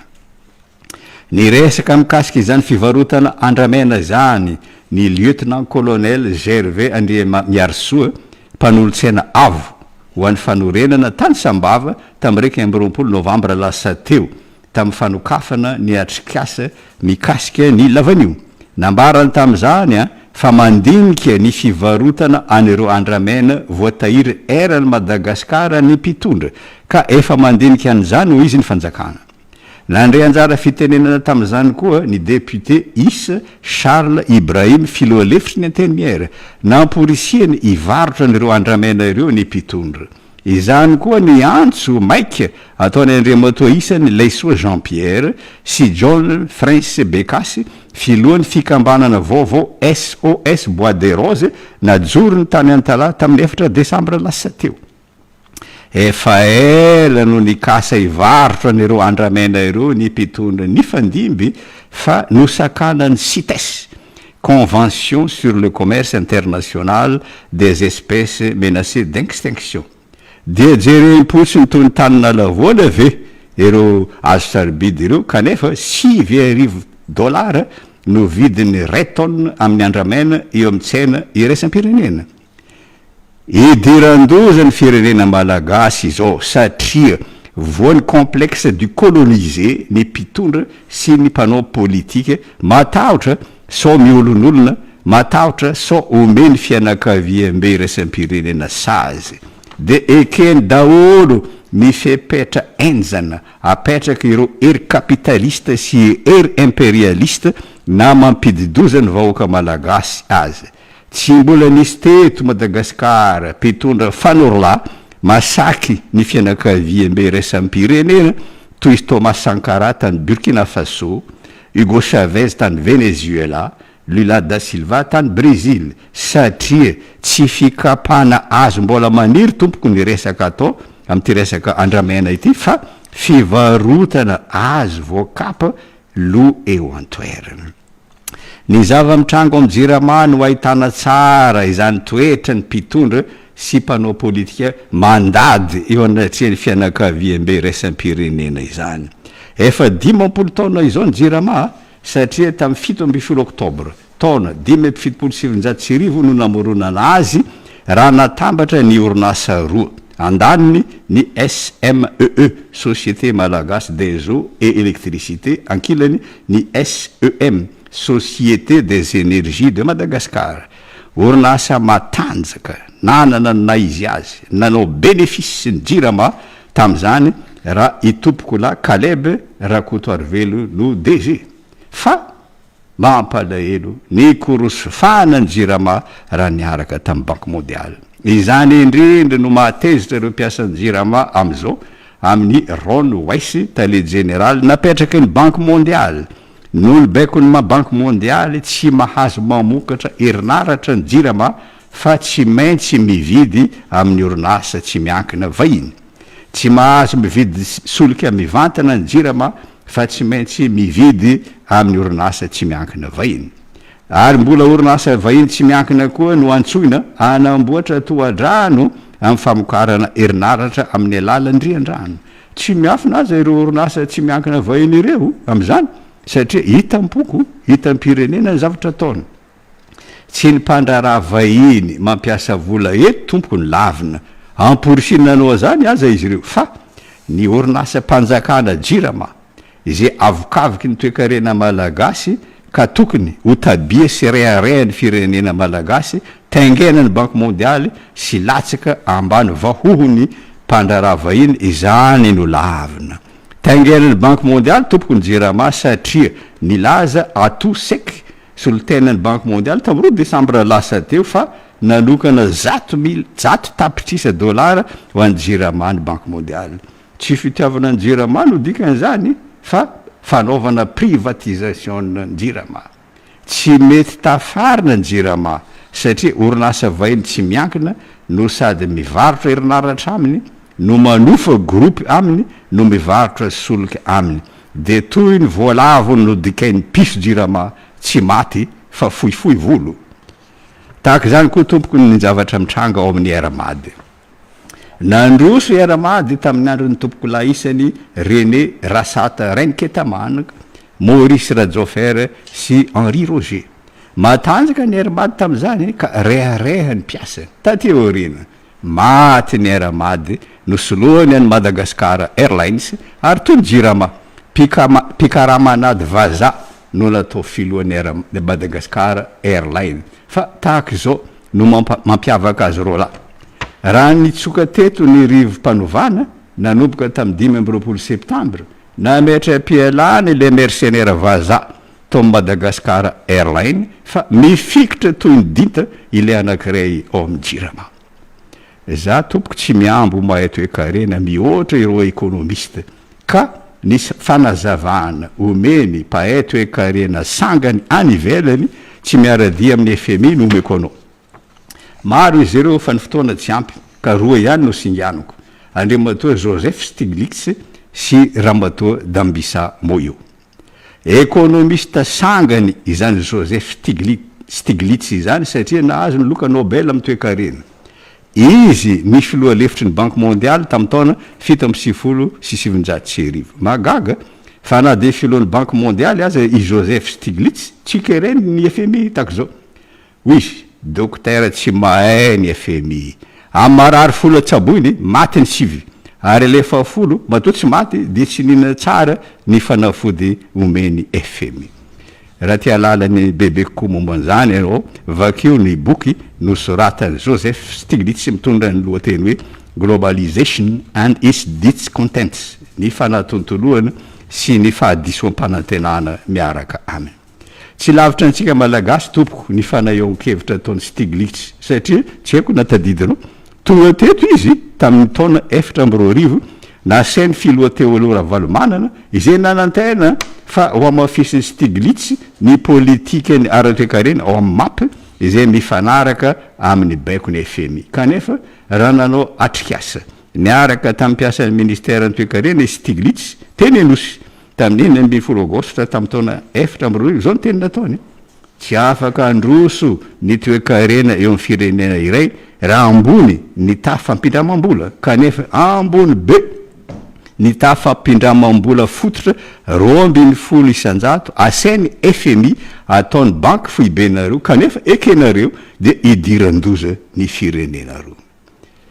raha matoa Dambisa-Moyo dia teratany zambiana paitra hoe-karena fantadaza eo amin'ny sehatra iraisam-pirenena satria nianatra toe-karena tany amin'ny Saint Anthony College any Oxford sy tany amin'ny American University any Washington izy niasa 10 taona izy tao amin'ny Goldman Sachs orinasa amerikana sangany amin'ny raharaha arabola namoaka boky izy mitondra ny lohateny hoe l'aide fatale les ravages d'une aide inutile et des nouvelles solutions pour l'Afrique ny fanampiana mahafaty ny faharavana ateraky ny fanampiana tsy ilaina sy vahaolana vaovao ho an'ny Afrika azavainy ao ny maharatsy ny findramam-bola amin'ny Eropa matsivola mahazatra azavainy koa ny mahazavadoza ny APD aide publique au développement fanampiam-bahoaka ho fampandrosoana omeny ireo firenena tandrefana dia nataony gazety français le nouvel observateur interview izy tamin'ny 7 ka tahaka izao ny fanontaniana napetraky ny nouvel observateur taminy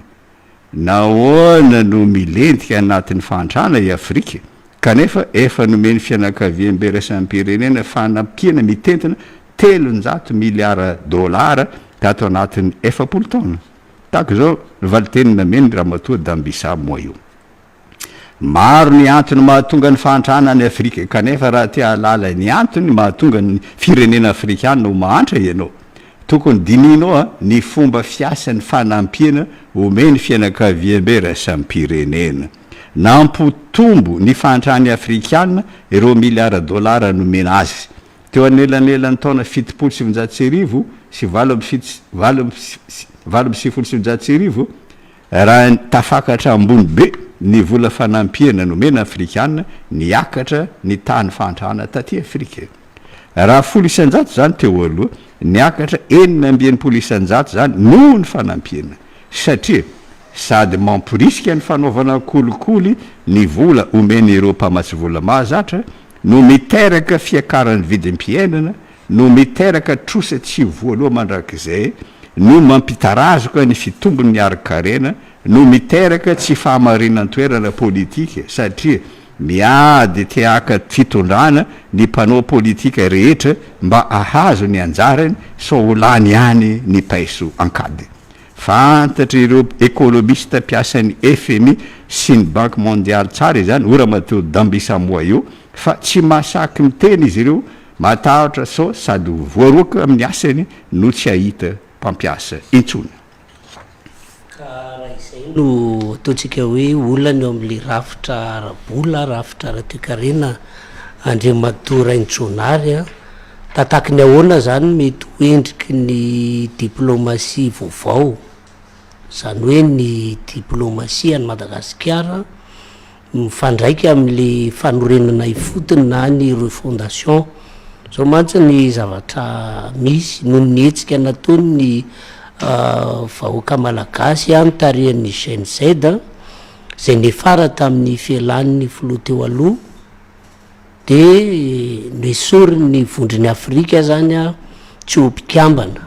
ho ao amintsona i Madagasikara ary de nandefa iraka 3 zany ty vondriny ty mba anampy ny malagasy hoe hiala amin'le crise de nandefa iraka tahaka zany koa ny sadaiky iriakilany nefa tamin'ny 17 oktobra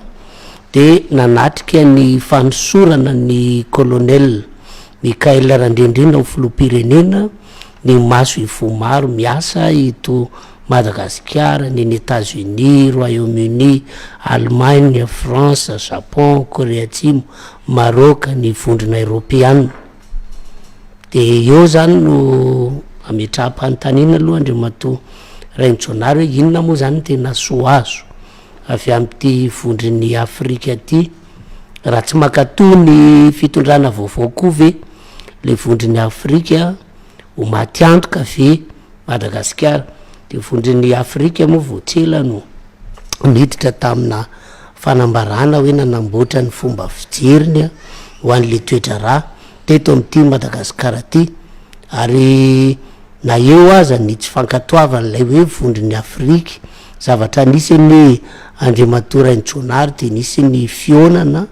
teo amin'ny colonel Mikhail Randrinirina sy ny maso ivoan'ny Rosia, Royaume-Uni, France, ary manana ihany ty Rosia ty mihitsy anefa reto le firenena tandrefany reto Andriamatora Intsionary indrindrandrindra Frantsa, satria de fi raha mahita moa ny zavatra antragna tao a Sahel, tao a Mali, Burkina Faso, Niger, ka eo no ametrahako an'le fanontaniana hoe mbola omena toerana manokana ihany ve ireto tandrefany reto tahaka ny toerany hatramin'izay eto am'ty Madagasikara ty, sa isokatra amina vazatany rehetra am'izay sika. Milaza mantsy ny colonel Mikhail Randrinirina fa misokatra ny rehetra Madagasikara raha ohatra ka mahita tombontsoa avy eo ambadika an'izany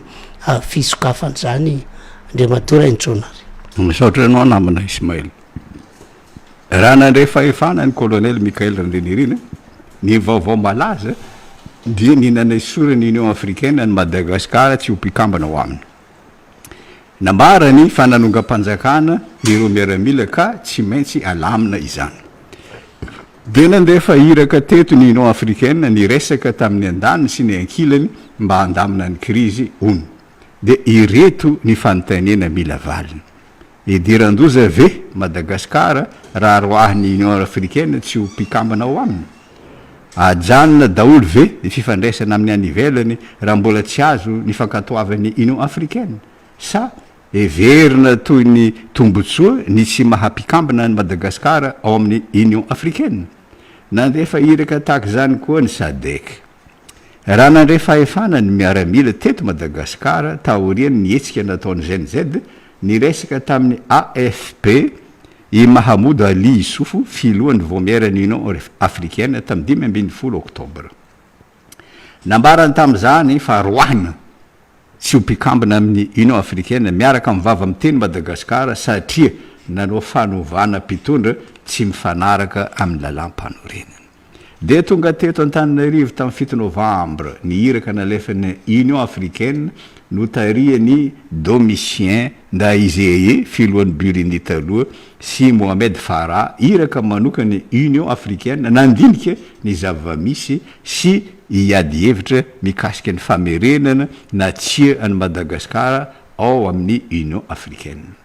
Nandeha teny avoloa izy ireo niresaka tamin'ny colonel Mikhail Randrinirina, nandeha teny Mazoarivo izy ireo niresaka tamin'ny Premier ministre Irsalama Rajaonarivelo, niresaka tamin'ny Sultana Inandry Rajoelina koa izy ireo tamin'ny 6 Novambra.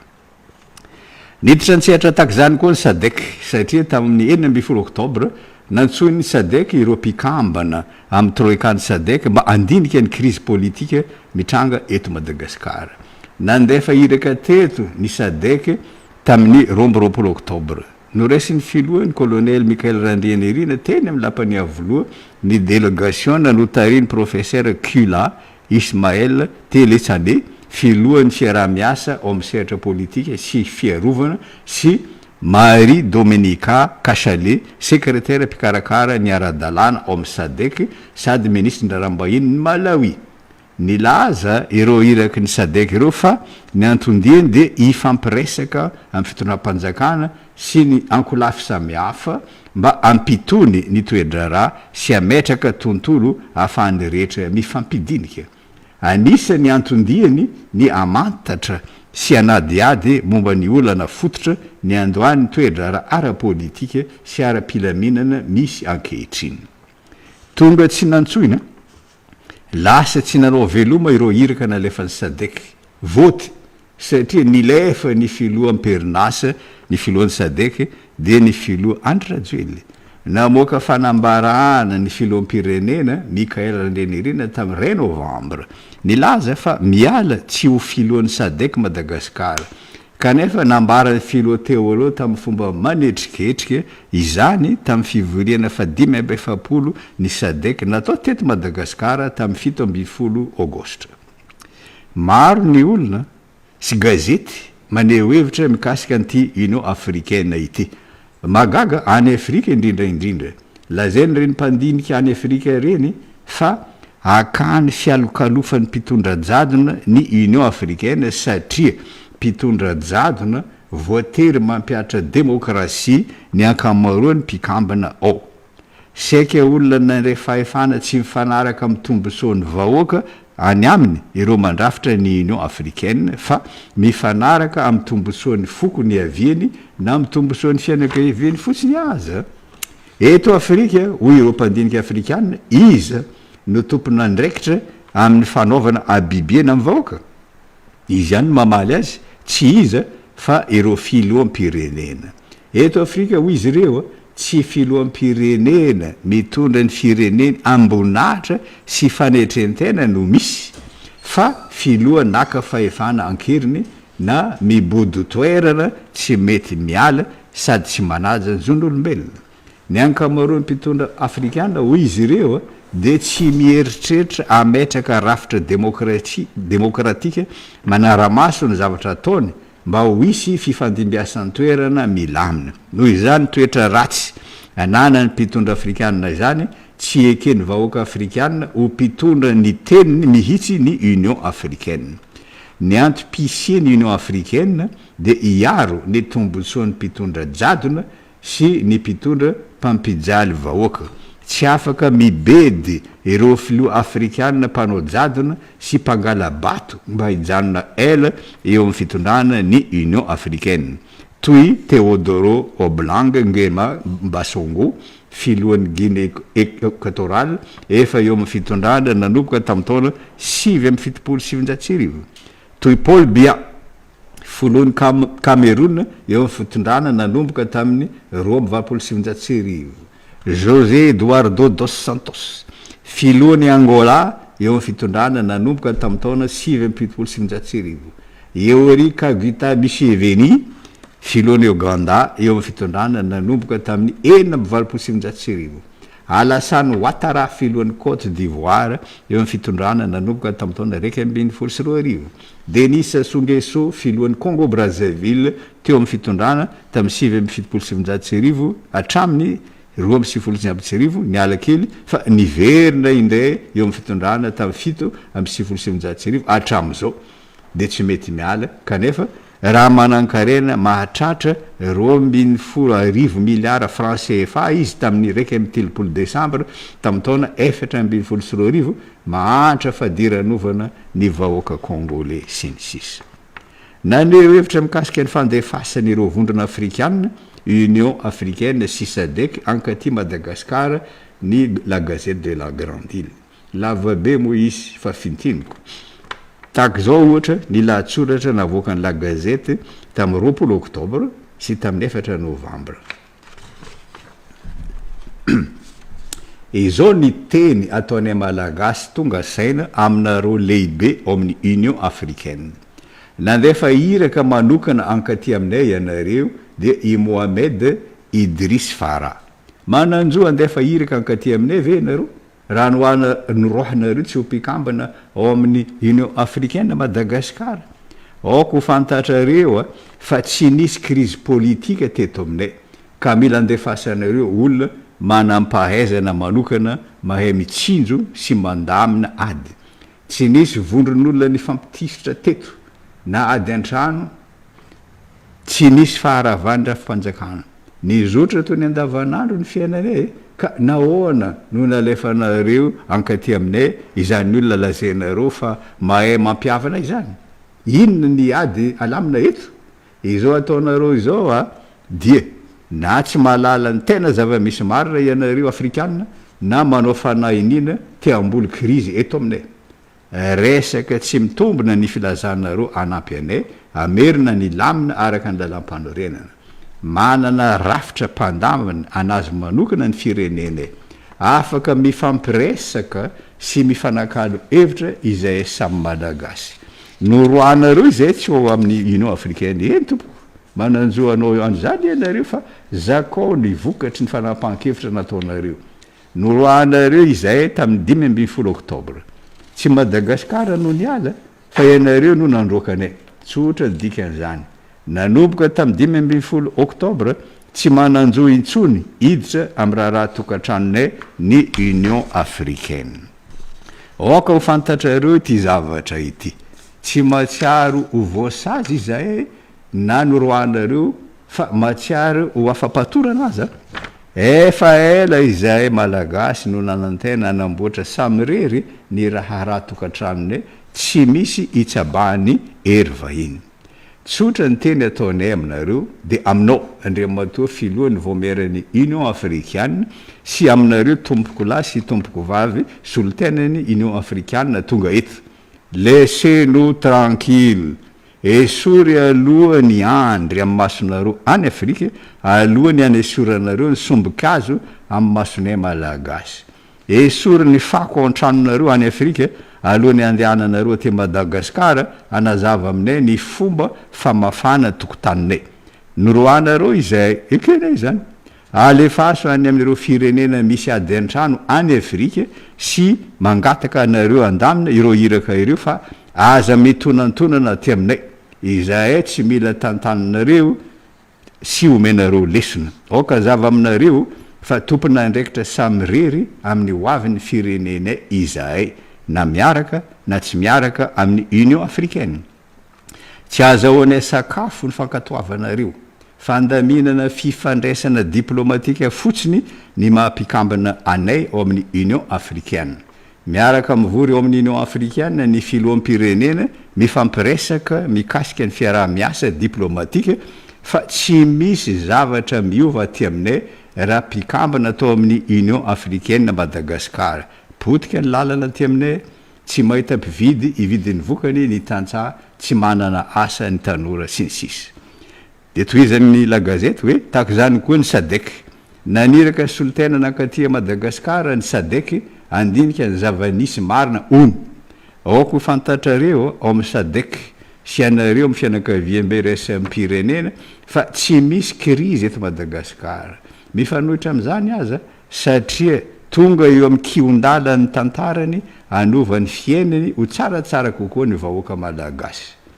ny fialany Andry Rajoelina izay keny rehetra ho tompon'andraikitra voalohany amin'ny fahapoteny Madagasikara ara-toekarena ara-toetsaina sy ara-panjakana dia tsy fidaraboana fa marika ny fitrakana ny fialany teo amin'ny fitondrana dia nankatoavy ny ankamaroany vahoaka malagasy sy natao mifanaraka amin'ny rafidalana misy eto aminay araka ny didy navoaka ny fitsarana avo amin'ny lalam-panorenana fa nadiovana ny rafitra lo nisy teto hatramin'ny ela no mitranga eto Madagasikara izao mitraka moramora ny vahoaka malagasy ka tsy verin-dalana leo amin'ny mpitondra mpanao kolikoly sy politika maloto eo ampanamboaran-javatra zay zao fa tsy milentika anaty lavaka noho izany antsonay ny SADC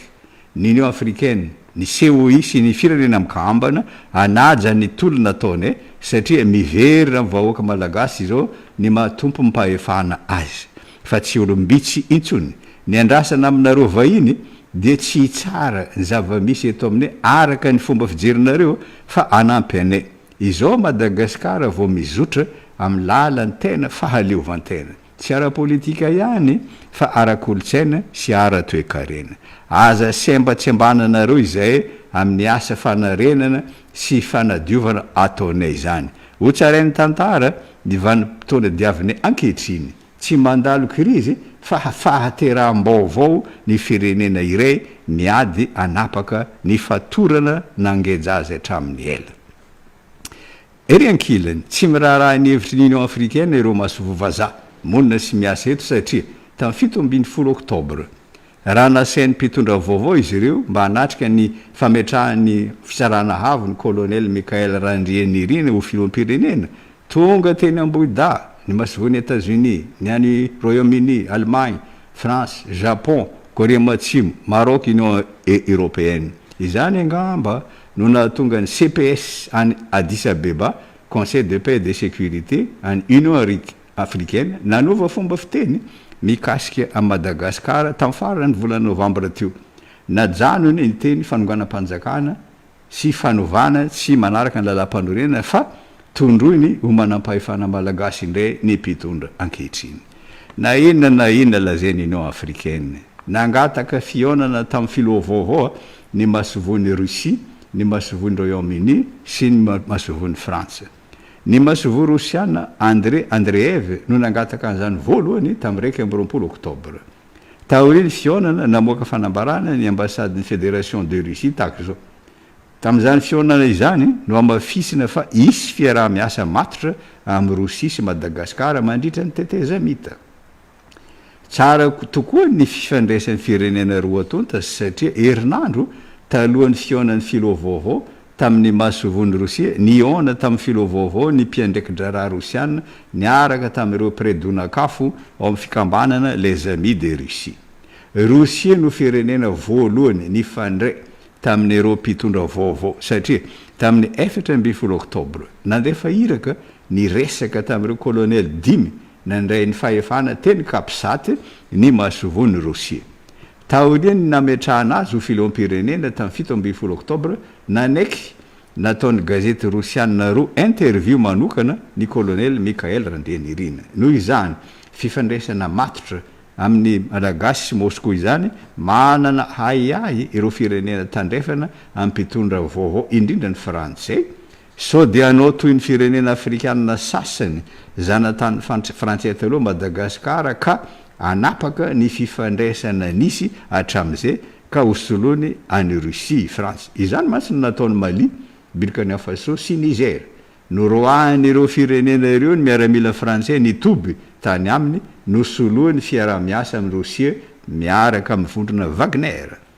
Araka ny fijeriny sampy mpitsikilovan'ny Amerikanina ny tandiny Rosia any Afrika dia anangana vondrom-panjakana matanjaka hiaraka aminy sy ankahala ny firenena tandrefana. Lavy ny kolonely Mikhail Randrianirina izany satria averiny matetika fa miresaka amin'ny rehetra Madagasikara tsy mijery tavan'olona satria mila fiaraha-miasa sy fampiasana vola vahiny ny fivoahana amin'ny krizy. Ary no mafisiny izany tamin'ny 20 novambra raha niresaka tamin'ny fahitalavitra rosiana RT izy hoy ny kolonely Mikhail Randrianirina. Efa nyteny mazava tsara izay efa misokatra amin'ny rehetra afaka miara-miasa amin'ny Amerikanina, amin'ny Frantsay, amin'ny Rosiana, amin'ny Afrikana izay raha fifanarahana mahasoa ny roa tonta no atao ka afaka manampy ny vahoaka malagasy. Dia vonona trany izay misokatra amin'ny rehetra izay miresaka amin'ny rehetra izay ao anatin'ny dingana izay izao mianatra hoe aiza no afaka mandroso aingana kokoa, aiza no azahoany vahoaka malagasy tombony bebesaka kokoa, aiza no ahafahan'ny firenena malagasy mandroso amin'ny fandrosoana aingana kokoa. Miezaka mandinika izany rehetra zany izay hoy ny kolonely Mikhail Randrianirina. Raha ampitahina tokoa moa ny fiaraha-miasa amin'ny Rosia sy Frantsa.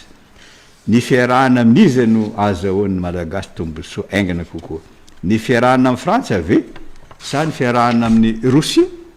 Ny famerenana Madagasikara an'ireo nosy manodidina zany hoe îles éparses, nosy sambatra, nosy nandalovana, nosy ampela, nosy bedemaka araka ny fanapahana efatra amin'ny telo bara raiky amin'ny sivifolo no resiny fivorembeny firenena ankambana tamin'ny taona 7 no ahitana ny mahasamihafa ny fiarahana amin'ny Rosia sy amin'ny Frantsa. Misy arena betsaka amin'ireo nosy ireo, Sultane, Etona, module polymétallique, misy terre rare, misy cobalt, misy néodyme, misy gallium. Manana faridranomasina manokana na ZEE, zone économique exclusive 640 000 km² ny tsirairay amin'ireo nosy ireo. Raha nandeha teny amin'ny nosy sambatra ny filoha Français Emmanuel Macron tamin'ny 13 octobre tamin'ny 7 zao ny teny nataony. Ici c'est la France, c'est notre fierté, notre richesse. Les scientifiques et militaires qui sont là le rappellent. Ery ankilany milaza matetika ny masovony Rosia miasa eto fa vonona nampy an'i Madagasikara Rosia amin'ny fitakena ny famerenana an'ireo nosy ireo raha masaky mampiditra an'izany olona hadinika ao amin'ny fivoriam-be ny firenena mikambana Madagasikara toy ny nataony tamin'ny taona 7 tamin'ny 10 desambra raha nanontaniany mpanao gazety ny France 24 mikasika ny fiaraha-miasa mitantana miaraka amin'ny Frantsay an'ireo nosy ireo ny kolonely Mikhail Randrianirina no valiany tamin'ny teny malagasy le mpanao gazety Frantsay. Zava-dehibe zany satria fampisehoana ankariary amin'ny Frantsay fa ambony kokoa ny maha malagasy raha oharina aminy. Sambany eo amin'ny tantarany Madagasikara no misy tompona ndraikitra ambony afaka amin'ny fiaverantena ho ambany eo anatrehany Frantsa, zany hoe afaka amin'ny complexe du colonisé. Tamin'ny 7 Octobre niona tamin'ny colonel Michael Randrianirina teny voalohany masovony Royaume-Uni no mafisiny tamin'izany ny favononany Royaume-Uni anampy ny mpitondra vaovao sy ny vahoaka malagasy anao fanorenana ifotony indrindra ny ady amin'ny kolikoly. Zao ny teny nataony zava-dehibe ny filazana reo iady amin'ny kolikoly ary aoko fantatrareo fa vonona anampinareo amin'izany ny Royaume-Uni. Niona tamin'ny colonel Michael Randrianirina koa ny masovo français Arnaud Guillois tamin'ny 13 Octobre. Tsy resaka ataony vahiny mijery avy aty ivelany toy ny nataony masovony Russie sy ny masovony Royaume-Uni no ataony fa niditra tamin'ny raharam-pirenena malagasy ity masovo français ity nananatra sy nampitandrina satria zao ny teny nataony maro ny fanamby politika atrehan'ny tetezamita sy ny fanajana ny hoavy demokratika eto Madagasikara. Aza atao ambany zavatra ireo etaeta sy faniriana no lazainy firesamon'ny pirenena sy ny etaeta ireo tanora izay ny ady mafy. Aza bodona reo miaramila samy reny ny fahefana fa sokafy ny varavarana ho an'ny sivily ary ataovy aingana ny fifidianana. Ary mba ho azan'ireo mpitondra vaovao ny afatra teny ampiteny niona tamin'ny premier ministre koa teny Mazoarivo Andriamatoa Arnaud Guillois. Mitovy amin'izany koa ny lahatsoratra navoakany France 24 tamin'ny 15 Octobre lasa teo. Raha nandray fahefana ankeriny ny miaramila any Madagasikara namoaka fanambarana ny Quai d'Orsay nampitandrina azy ireo mba anaja ny demokrasia ny fahafahana amin'ny teny sy ny fanjakana tan-dalàna. Ary tahaka zao ny teny nataon'ny préfet ny La Réunion tamin'ny 12 Octobre. Arahanay maso ny zava-mitranga any Madagasikara ary vonina iditra an-tsehatra ny miaramila ny phase SOI raha ilaina izany. Tonga teto Madagasikara ny délégation OIF notariny ramatoa Micheline Calmire tamin'ny 17 Novembre. Ny manam-pahefana malagasy no niantso azy ireo mba hanampy azy amin'ny fanaovana fanorenana. Natao teny avoloa ny fionana niaraka tamin'ny colonel Michael Randrianirina sy ramatoa Christine Razanamasoa ministre ndarambahiny. Mbola nanamafy an'izany fangatahana izany ramatoa Christine Razanamasoa raha niona tamin'ny ramatoa Louise Mushikiwabo secrétaire général ny OIF raha avy nanatrika ny fivorian'ny ministre fa 7 natao tany Kigali Rwanda izy tamin'ny 7 sy 20 Novembre. Dia maro ny olo-pirenena maneho hevitra mikasika ny fiaraha-miasa amin'ny Frantsay. Zao ny teny nataony Andriamatoa Elia Rabevahiny filohan'ny antoko otrikafo. Manahirana ny maheno fa ny OIF sampandraraha misana ireo tany miteny Frantsay indray no amatsy vola ny fanaovana refondation. Kanefa ny olana izao dia hoe ahoana no ialana amin'ny gedzany Frantsay. Nilaza koa ny FMMM firesan'ny mpandinika musulmana eto Madagasikara fa tokony foanana ny fifanarahanm-piaraha-miasa amin'ny Madagasikara Frantsa izay firenena nanjanaka antsika ary mametraka fiaraha-miasa amin'ireo firenena manana politika ivelany mazava momba ny fanohanana sy ny firenena afrikanina teo afaka tanteraka amin'ny fanjanahantany ankolaka.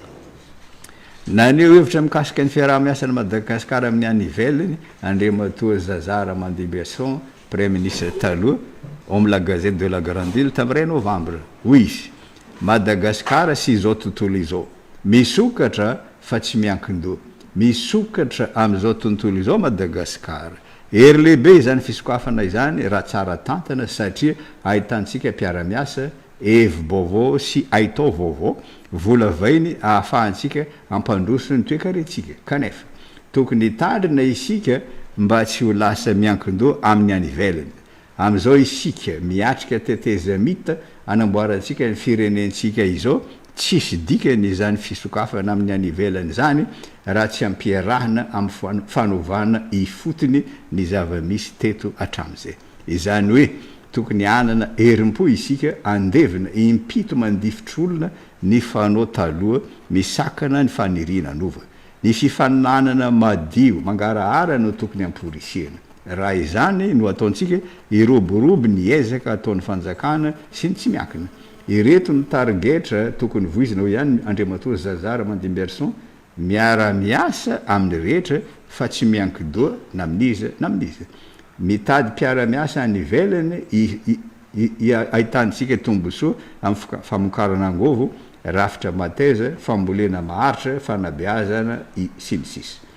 ao anatin'izao tontolo izao miova izao raha aintsika ny manavao ny toejavatra eto amintsika anana toerana manokana Madagasikara satria ho tetezana mampitoy any Afrika amin'ny Azia sy ny tontolo tandrefana ny ho avy no ilaza amintsika ho ihany Andriamatoa Zazara Mandimberson raha nahaina nararoatra ny toerana nisy azy ireo mpitondra vaovao ankehitriny ka nametraka diplomasia vaovao tombotsoa ny vahoaka malagasy na tsy misy aza ny fankatoavany Union Africaine any Madagasikara nandefa afatra maika ho an'ny colonel Mikael Ndenerina i Eguntsi Bianzin filohan'ny LDNA mpandinika raharaha politika any Afrika ny LDNA Ligue de Défense Noire Africaine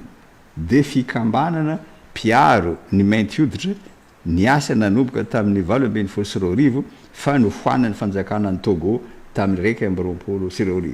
izao ny teny nataony Eguntsi Bianzin amin'izao fahazahoanao fahefana izao mampirisika anao omelo ao fotoana izao analanao ny firenenao amin'ny fanagejana ary atoekarena nataon'ny Frantsa hatramin'izay manokatra pejy vaovao an'ny firenenao izao fahatongavanao amin'ny fitondrana izao misintona an'izany lakolosy fanerana izany aho amin'ny mampandinika ahy mikasika ny zava-mitranga erany Afrika nandritry ny taona maro no zanahan'ireo ery impérialiste mpanjana tany ara-drafitra Madagasikara tokony ravanao aingana ny rafitra fanagejana ara-toekarena napetraka ireo mpanjanaka ireo any Madagasikara satria izany no sakana manafoana ny fiandram-pirenenao sy ny fandrosoany ara-toekarena voagezany ery vahiny ny toekareny Madagasikara satria eo ampelantanany olona mizaka zom-pirenena roa malagasy frantsay ny 100 ny toekarena malagasy de osa Madagasikara satria tsy ny tombotsony vahoaka malagasy ny tsonjovin'ireo olona ireo fa ny tombotsony vahiny manampitrotraka ny fisian'ny mpanao kolikoly hatrany atampony fitondrana tambazotra politika matanjaka no mandrafitra sy mitantana ny volam-panjakana any Madagasikara de ararotin'ireo orinasa vahiny lehibe na multinationale izay frantsay ny ankamaroany izany fahosany fanjakana izany mba angalatra ny harem-pirenena rehetra any Madagasikara ny ohatra iray iarahantsika mahita dia ny fitaterana olona amin'ny téléphérique 200 tapitrisa euro no tetibidiny ka ny banque français Société Générale no namatsy vola ary ny trésor français no nanome antoka kanefa raha naseho ho mariky ny fandrosoana ny téléphérique tsy mitaingina amin'izany ny andro tokony mpandeha ao Antananarivo satria lafo loatra ny sara-pitanterana raha oharina amin'ny bus io téléphérique io izay sady tsy mahasoa ny mponina no natao lafo ny vidiny no ohatra tsara mampiseho fa ny tanjony de ampanankarena olombitsy izay manana tombontsoa amin'ny any ivelany noho izany tokony dinihana hatramin'ny fakany ny fifanarana mikasika ny téléphérique ary tokony anaovana fanadihadiana tsy mitanila mba hahafantaranao izy no nahazo tombontsoa tamin'izany ambonin'izany tokony diovina ny fomba fanaovana asa-panjakana tokony amoaka didi-panjakana ny fiadidianany repoblika ampanao saisie ny fananana azon'ireo olona ambony taloha tamin'ny fomba tsy ara-dalàna ny fananana ireo mpandrarà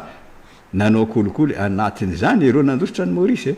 mba ampitombo ny vola ao amin'ny kitapom-bolam-panjakana tadiavo ny hevitra amerenana any Madagasikara an'ireo vola nampandosiriny sasany any ivelany mba ho mangarahara ny fomba fitantanany volam-panjakana avozy tanteraka ny rafitra ara-toekarena rehetra manana ny ilaina rehetra Madagasikara mba hiverina indray ho modela laintaka ho an'ny firenena afrikanina izy de ny olona ny arena voajanahary sy ny kolotsaina tsy ho tanteraka nefa izany raha tsy ajanona ny fomba faloha taloha ny hoavin'ny Madagasikara de miankina amin'ny fahaizan'ny gouvernemanta vaovao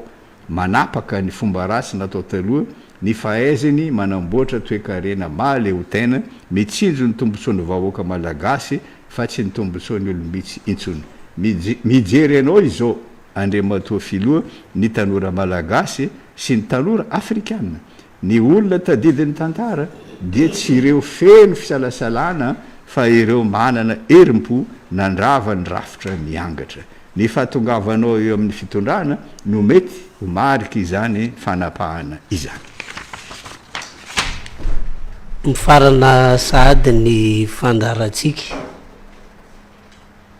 maro ireo sampam-pitsarana izay napetraka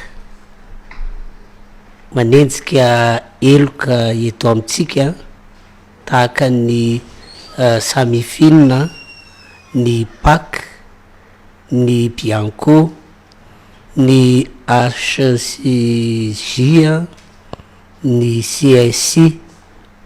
zany hoe napetraka zany reo mba hiantohana ny fahamarinana ialana amin'ny kolikoly. Mahagaga nefa fa lasa tsy maty manota ny olona akaiky ny filoha teo aloha voatonontonona am'izany ary Andriamatoa Naina Ndretsitoaina Ramatoa Rinara Kotomanga indrambola nitentina 2 miliara ariary tamin'ny CNAPS nindrana vola zany 2.7 miliara ariary tamin'ny CNAPS, ny SMGD tamin'ny 2.2 koa satria mo tsy voaverina ny volan'ny CNAPS nantsoiny ny PAC teny amin'ny 67 hectara ny olona 4.10 ny 13 novembre nisy nidoboka ny amponja vonjomaika ary te namoahana IST zany hoe didy fampisamborana Andriamatoa Naina Ndretsitoaina ben'ny tanàna teo aloha kasika an'io raharaha io koa ny makasika ny raharaha PCA Madagascar Airlines zay olona enina no nanaovan'ny PAC fanadiadina ary nampidirina eny mifonjana tany mora zany ny 5 amin'izy ireo anisany Ramatoa Rinara Kotomanga. Fa ny raharaha malaza indrindra Andriamatoa Raintsoanary dia ny makasika any Andriamatoa Mamy Ravatomanga. Ny colonel Patrick Rakotomamonjy mo nanondro mihitsy an'ity mpandraraha ty hoe mafia ary zay no antony nanenjehany fitsarana hitsarany ny FCC na ny Financial Crimes Commission any Maurice an'ity mpandraraha malagasy ty. Tokony ataontsika hoe raha iverenana kely zany le tantara de nandositra tao amin'ity nosy Maurice ty Andriamatoa Mamy Ravatomanga ary izy io raisin'ny FCC io. Ny fitondrana ankehitriny moa zany misy hoe ezaka atao amin'ny fanovana andehanan'ny firenena de manatanteraka hoe ny fanadiovana eo amin'ny raharaha fahafanisy teto amin'ity Madagasikara ity. Raha niverina teto Madagasikara ny colonel Patrick Rakotomamonjy avy hatrany de nomena ndraikitra izy ao amin'ny fiadidinany Republique. Ary raha mbola tsy ministra Ramatoa Faniry Soherinaivo de nandeha tany Maurice ny solotena ny fanjakana malagasy no aminao hoe fanenjehana an'Andriamatoa Mamy Ravatomanga. Nandefasan'ny ministry ny raharaha-mbahiny Christine Razanamaso taratasy moa Andriamatoa Mamy Ravatomanga mba amerina zavatra rehetra ma diplomate ny service Côte d'Ivoire azy. Ery ankilany nanao fietsehana ny mpiasan'ny vondrona sodiady teny talata maty tamin'ny 20 novambra teo ary ny taky ny anajanonana ny fanenjehana n'Andriamatoa Mamy Ravatomanga satria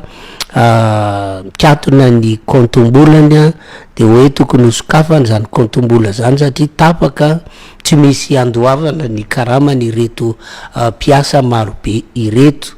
De ny inona no mety apetraka eo ambony mizana Andriamatoa Raintsaonary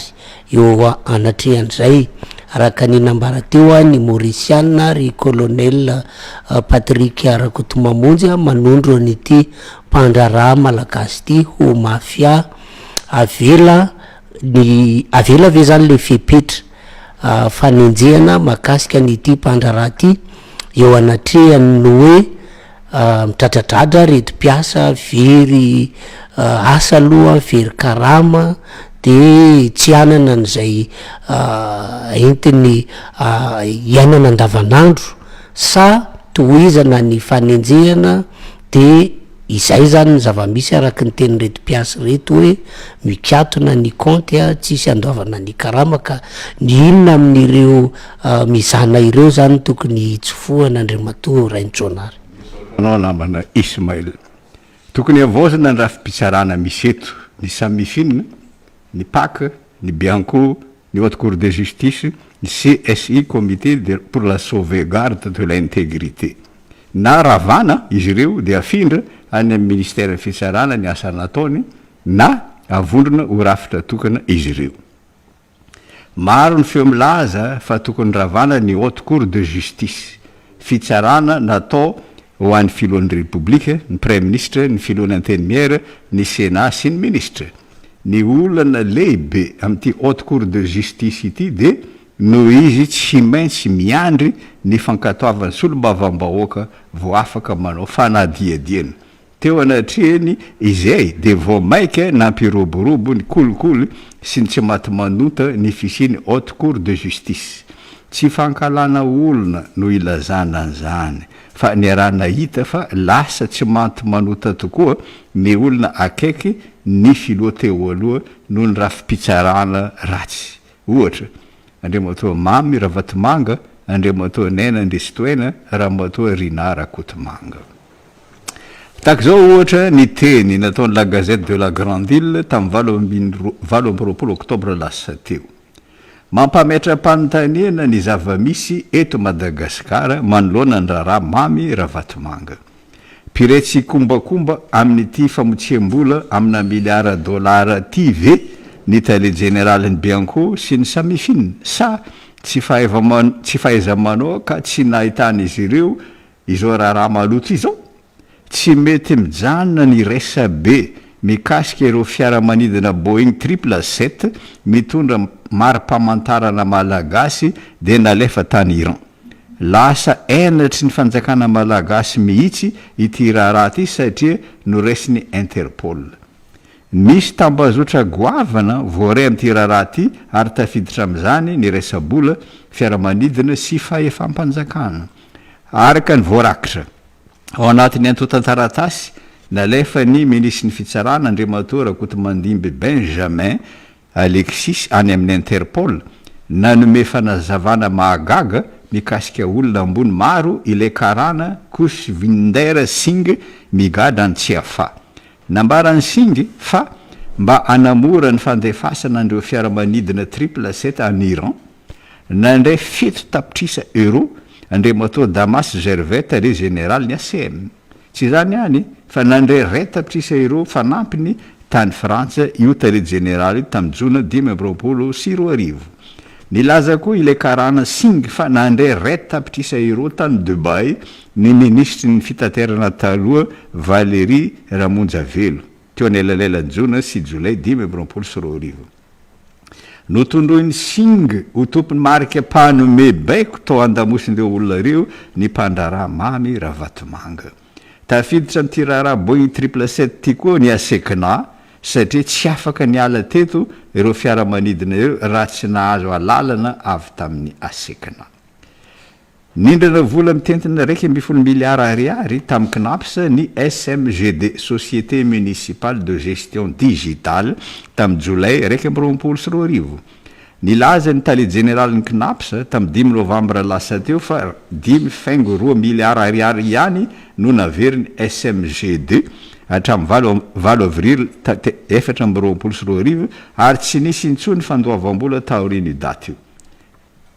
Mila verina amin'ny knaps ny 7 miliara ariary ambim-bola hoy ity tale général ny knaps ity. Tamin'ny 13 novambra nantsony bianco ny olona 4 voaroeroy amin'ity raharaty taoriny zany nantsony paky izy ireo nanaovana fanadiadina anisany ramatoa Arlala Ramanantsoa ben tanàna ny tale général ny knaps taloha andriamatoa Mamy Rakotondraibe andriamatoa Thierry Andriamanony tale général ny SMGD ramatoa Claudia Pichier Andrietsitoena vadiny ben tanàna teo aloha. Mikasika ny ben tanàna teo aloha n'andriamatoa Nena Andrietsitoena izay sady namoahana IST no misy didy fampisamborana azy satria tsy fantatra izay nalehany. No fantarany paky nahoana ny knaps izay tahirim-bola ny mpiasa no afaka mampindrana vola tamin'ny SMGD. Nilaza andriamatoa Vimbina Raingo Anjatovo tale général ny knaps amperinasa fa tsy banky ny knaps ka afaka ampindram-bola orinasa. Tamin'ny 20 novambra naneho hevitra mikasika ity raharaha ity andriamatoa Rafanomezantsoa Maminirina mpitondra teny VMM vondron'ny mpiasa Mangina nambarany fa izao vao malala ny mpiasan'ny commune fa 10,7 amin'ny vola miditra de tsy any commune. Izany no tsapanay taoriny fitenenany tompom-bola izay nindram-bola tamin'ny anaran'ny commune fa mbola misy 7 miliara ariary mbola tsy voaloha raha nolazaina tamin'ny mpiasan'ny commune fa voaloha daholo ny volan'ny knaps. Izay nindrana ny volan'ny commune no asevo mamerina azy fa tsy izay mpiasan'ny commune indray no amerina an'izany. Voapanga ho nanao-dokodina volam-panjakana sy nalararoatra ny toerany ramatoa Rinara Kotomanga fony izy lehibe ny orinasa Madagascar Airline. Nantsony bianco izy kanefa tsy nipoitra ka niafina tany amin'ny trano mitokana any Antetezambato Toamasina. Izany no antony namoahany paka didy fampisamborana azy. Araka ny didy navoakany paka no siniaviny lehibe ny fampanoavana andriamatoa Velo Benrainy tamin'ny 15 novambra olona 4 no nanaovany fanadiadiana ka 5 no nampidirina vonjemaika eny an-tanymora. Ramatoa Rinara Kotomanga PCA ny Madagascar Airline andriamatoa Razanadrakoto Razafamahazo Aingo nirina manitra lehibe ny fifidianana entana tao amin'ny Madagascar Airline. Andriamatoa Razafindramanga Jerry Victor mpitantana ny orinasa Probeton SARLU.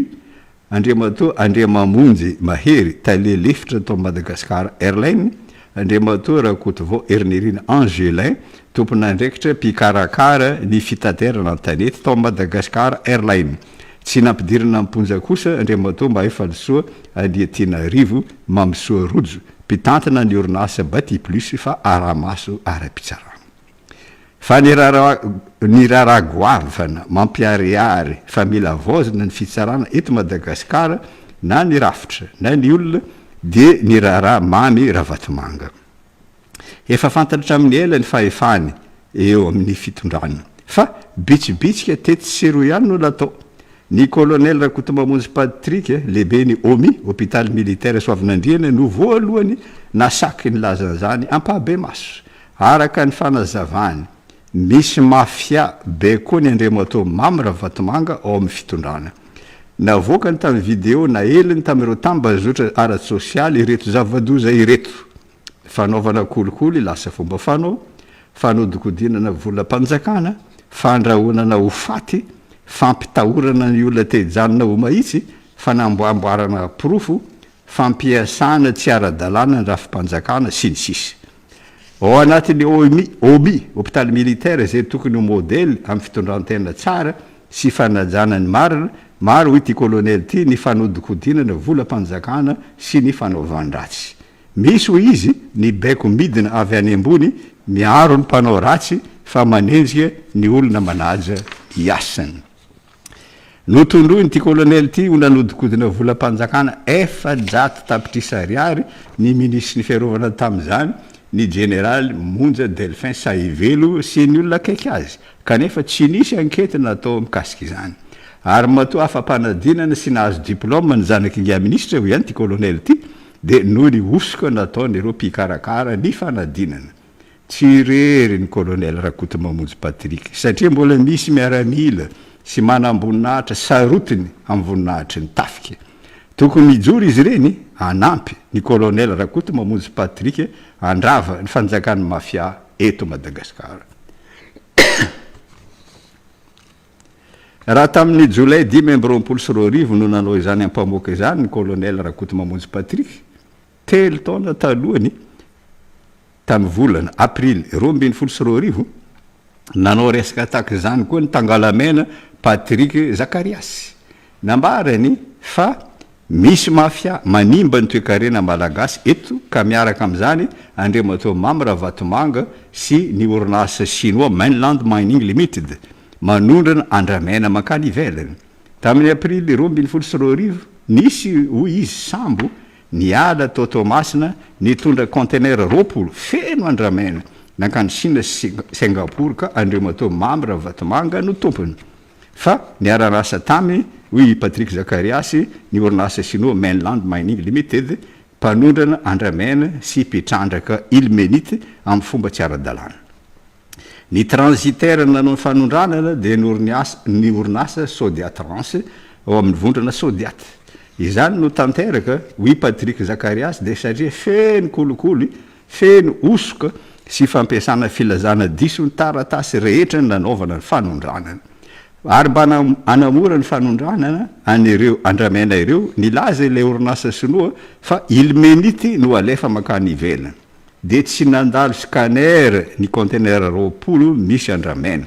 Ny orinasa MOL SDV no nandray ny taratasy nanaovana ny fanondranana ka ny orinasa Sodiat Rance no nanamboatra nireo taratasy ireo ho an'ny orinasa chinois Mainland Mining Limited nambara ho anondrana ilmenite anatin'ny conteneur 20 milanja 30 tonne ny iray. Mbola ireo taratasy ireo no naseho tamin'ny MIC TSL rehefa natao ny fanondranana anaty sambo kanefa rehefa tafiditra atao anaty sambo ny entana novana daholo ny taratasy rehetra momba azy ny connaissement ny certificat d'origine sy ny certificat phytosanitaire nambara fa azo mihisa 2,7 avy Madagasikara milanja 2,900 tonne sy 5,4 kilo no anatin'ireo conteneur ireo. Dia tahaka izao no famintinana nataony Andriamatoa Patrick Zakarias mikasika izany asan'ny mafia izany. Ny dingana voalohany dia ny compagnie MOL SDV nanaiky ny fanaovana osoka amin'ny taratasy ny connaissement. Faharoa nankatoa ny osoka ny ministère ny fambolena tamin'ny alalan'ny solitainany any Tomasina satria nanome certificat sanitaire izy fa tsy nolazainy inona ilay karazan-kazo aondrana. Fahatelo nanao tahaka izany koa ny talen'ny rahararam-panjakana sy arabolany chambre de commerce et de l'industrie any Tomasina. Faefatra ny raitsy kombakomba koa ny ladoany nanao mody tsy nahita hoy Andriamatoa Patrick Zakarias.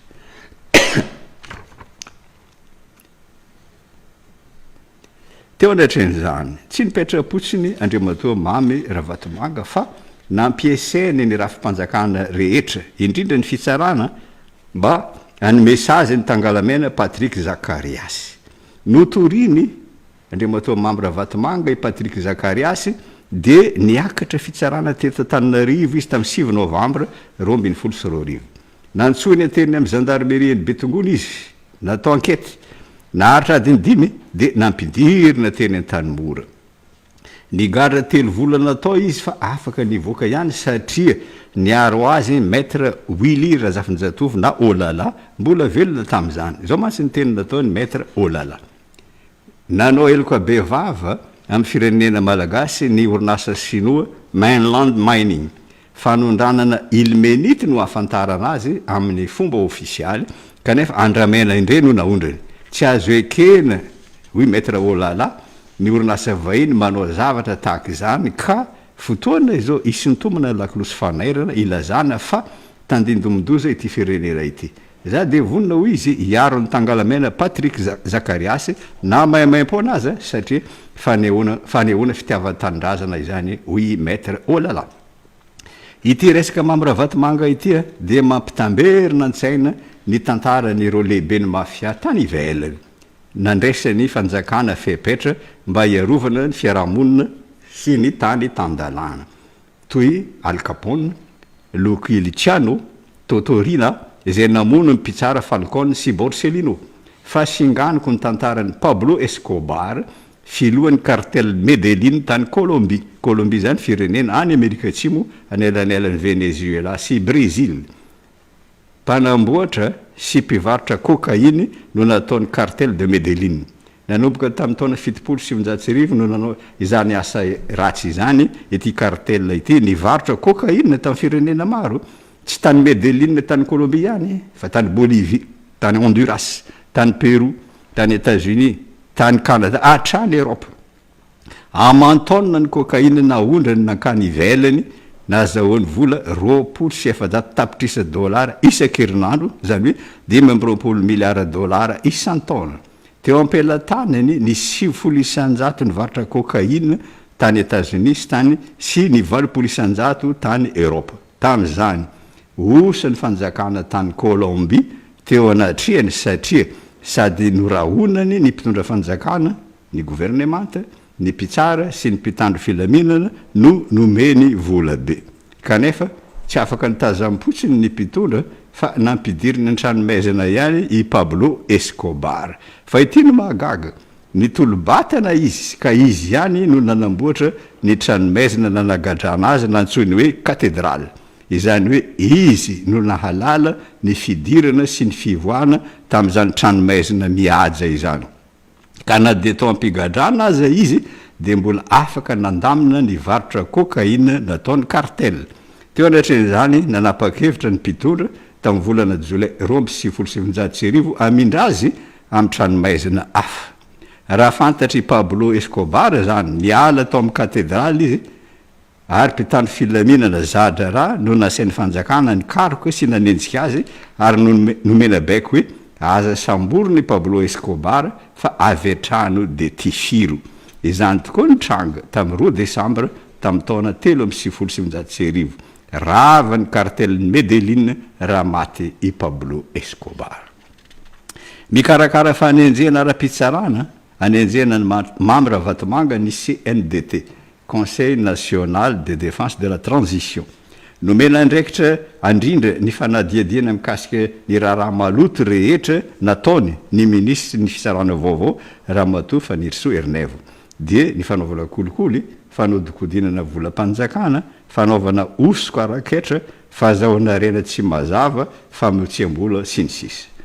Mba ahitana anireo toerana nanafena ny Mambravatomanga andreo vola azony tamin'ny fomba tsy ara-dalàna nangataka fiaraha-miasa amin'ny FCC, Financial Crimes Commission, sy amin'ny FIU, Financial Intelligence Unit, any Maurice ny CNDT. Talohan'izany raha tsy mbola voatendry ministry ny fitsarana Ramatoa Fanirisoa Ernevo efa nandeha tany Maurice izy nisy olo-tena fanjakana malagasy amin'ny fanenjena any Andriamatoa Mambravatomanga. Amin'izany fanenjena ny Mambravatomanga izany tahaka zao ny taratasy nalefa ny Ramatoa Christine Dazana Masoa ministry narambahiny tany aminy tamin'ny 14 Novambra. Noho ireo fanenjena ara-pitsarana atao aminao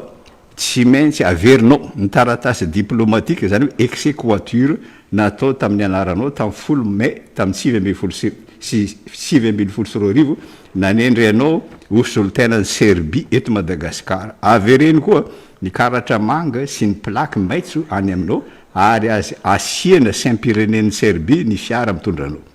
Nesorana tamin'ny takizany koa ny marika mahasolo-tena ny Côte d'Ivoire azy. Ny vokany de lasa olo-tsotra i Mambravatomanga tsy manana fiarovana diplomatika intsony.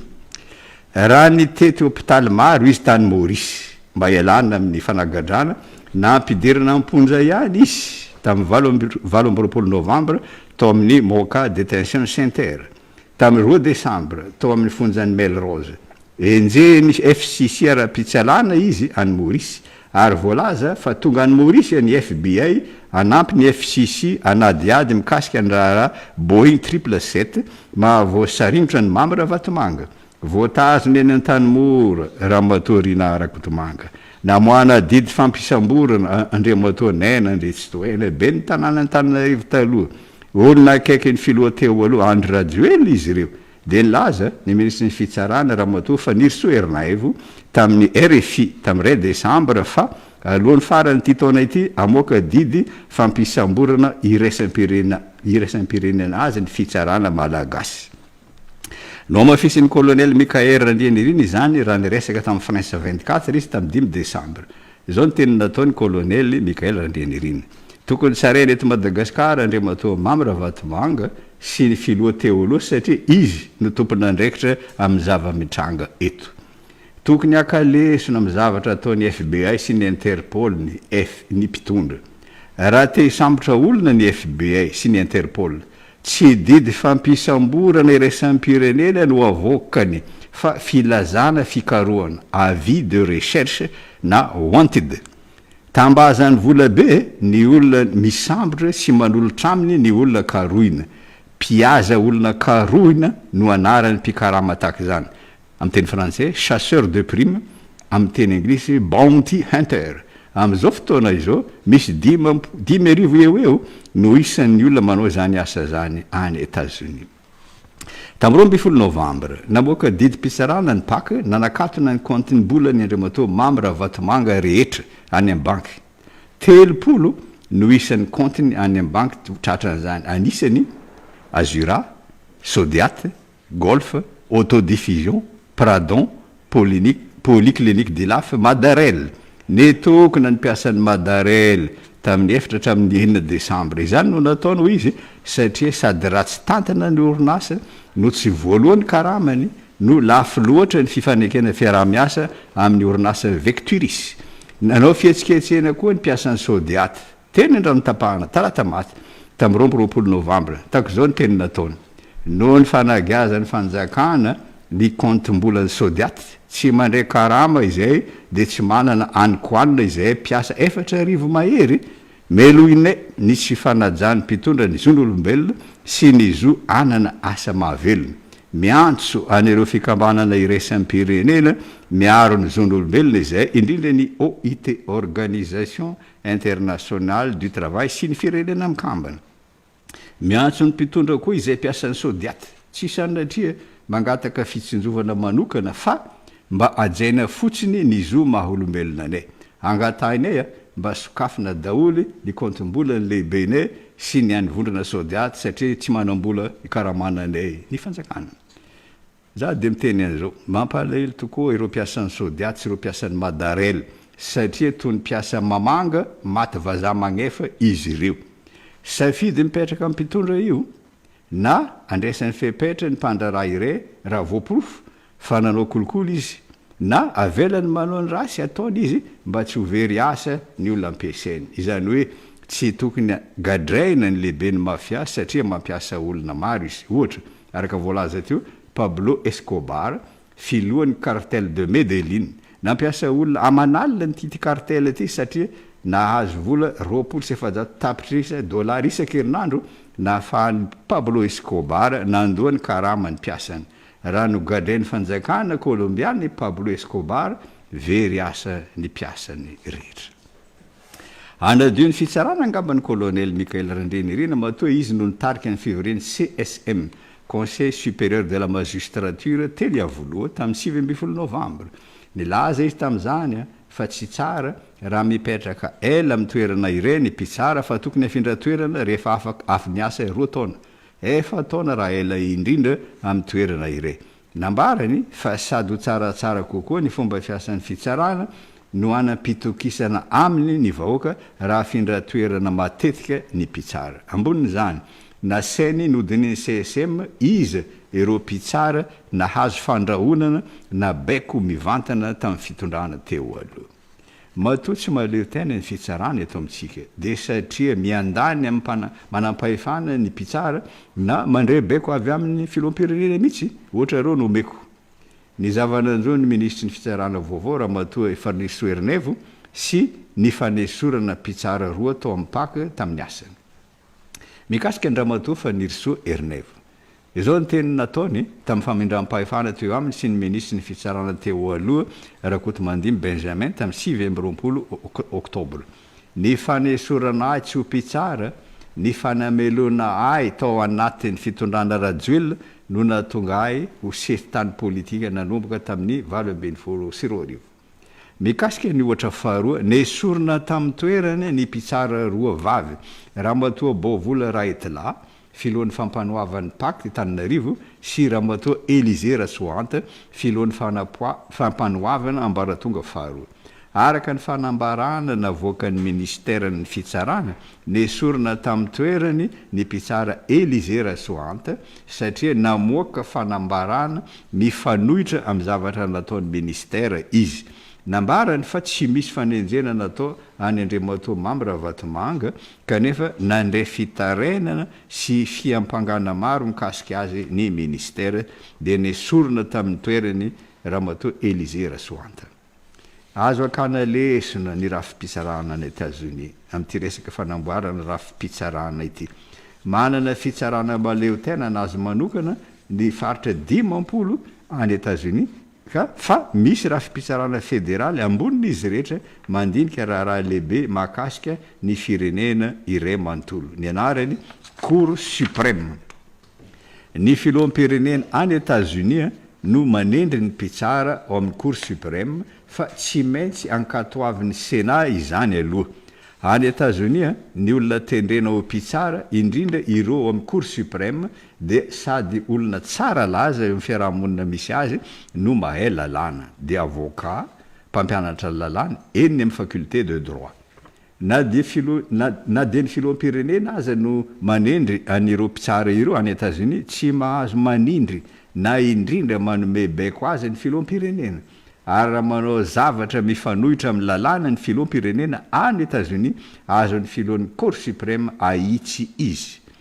reto misy ohatra vitsivitsy tamin'ny marsa tamin'ity taona ity novasoan'ny John Roberts filohan'ny Cour suprême imasom-bahoaka ny filoham-pirenena Donald Trump norohan'ny Trump mantsy nakany Salvador ny olona miisa 7 nambarany ho mpanakorontana any États-Unis notonohiny ho mpikarama mitambazotra Tren de Aragua mandray baiko mivantana na ankolaka amin'ny filohan'ny Venezuela Nicolas Maduro naboaka didy mpitsarana nefa ny mpitsara James Bosberg nilaza fa tsy azon'ny Trump atao ny fandroana olona tahaka izany tezitra tamin'ilay mpitsara Donald Trump dia nilaza fa tokony esorina amin'ny toerana izy tsy nanaiky John Roberts dia zao ny teny nataony masom-bahoaka tsy ara-dalàna ny zavatra nataony filoham-pirenena ka tsy azo ekena tsy mahafaly Donald Trump ny mpitsara manana fahefana manokana sady afaka mampiantona didy avoakany no afaka mandiso ny zavatra ataony tamin'ity taona ity namoaka didy mpanjakana mikasika ny etra alain'ny fanjakana amin'ny entana rehetra miditra ny États-Unis Trump tsy afaka nampiariny anefa didy satria namoaka didy mpitsarana nanohitra an'izany ny mpitsara telo Timothy Reff, Jane Restani ary Gary Katzman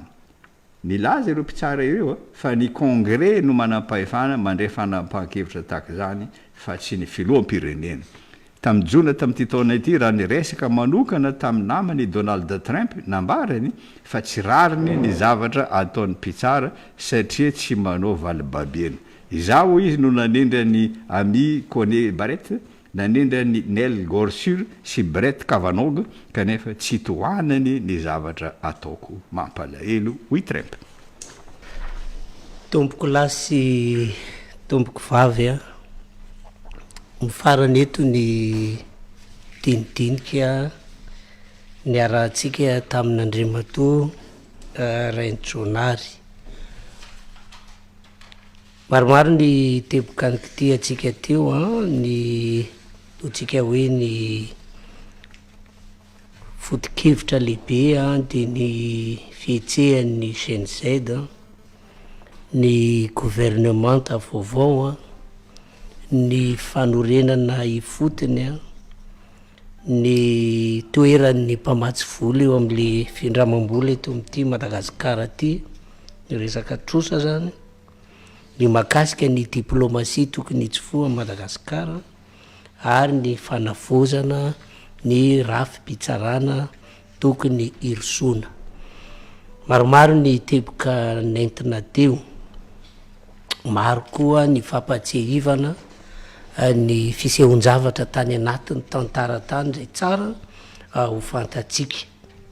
Mankasitraka Andriamatoa Raintsoanary ary tao hoe elaela zay tsy nehonatsika zay a naharitraritra ny fandarana de sorana betsaka ianao aloha nanaiky an'izao atao hoe fomba fiasa somary vaovao zao satria ao zany no mahemy feo any amin'ny onjam-peo a de ireo zay manaraka atsika any amin'ny tambazotra sosialy a de ny sary koa no hitany ino moa efa nazavaiko tamitsika hoe dia tady ny fomba tsika ampeteny zay hoe ny hevitra hoentin'Andriamatoa Raintsoanary a no zava-dehibe ka iverina fa nanaraka isika mianakavy de misaotra betsaka an'ireo teknisianina Rola Patrick Rakotonirina Njara Andreny Aina teo koa Niky Nantenaina de tondram-bavaka Andriamatoa Raintsoanary maniry soa maniry tsara mba hitafy fahasalamana heri-tanjaka mandrakariva ianao a iverina fa tao anatin'izay vanim-potoana lavalava zay dia santatra Mbavarano a ity fionana ity fa de ho arahantsika akaiky moa ny fivoarany toetra ra satria de anisan'ny ady ny ombonana ny fivoizana nyty hoe fanorenana ifotony tokony hatao dia sady manao andromaso ny fiainam-pirenena sika no mitondra ny hevitra tokony fampizarana mba hatongavany Madagasikara ny am'izany hoe tena fanovana marina mifanitsy sy mifanaraka am'ty refondation na fanorenana ifotony a zay version nipetrahantsika efatry ny ela nisy teboka marobe ny raha ntsika tam'izay ka dia maniritsoanao manao mandram-peona Raintsoanary mampamangy amin'ny fianakaviana sy ny ankonana. Misaotra anao namana Ismaël, mirary soa koa hoany mirary soa ho an'ny teknisiany, mirary soa koa ho an'ny mpiaino n'ity radio ty ary manantena andalo krismasy sambatra sy taom-baovao sambatra isika menakavy veloma toko. Eny ary tomboko lasy tomboko vavy a dia angatadalana izahay maniry ny soa ny tsara ny mety ny mendrika ho antsika mianakavy. Ismaël Zafinarivo ho farananay amin'ny ty hira arovy ao tompo hira ao amin'ny FFPM izy ty manentana atsika hira mafia satria dia mila ny fiarovan'Andriamanitra izao tanitsika izao. Manao mandra-piteny ndray ary tomboko lasy tomboko vavy.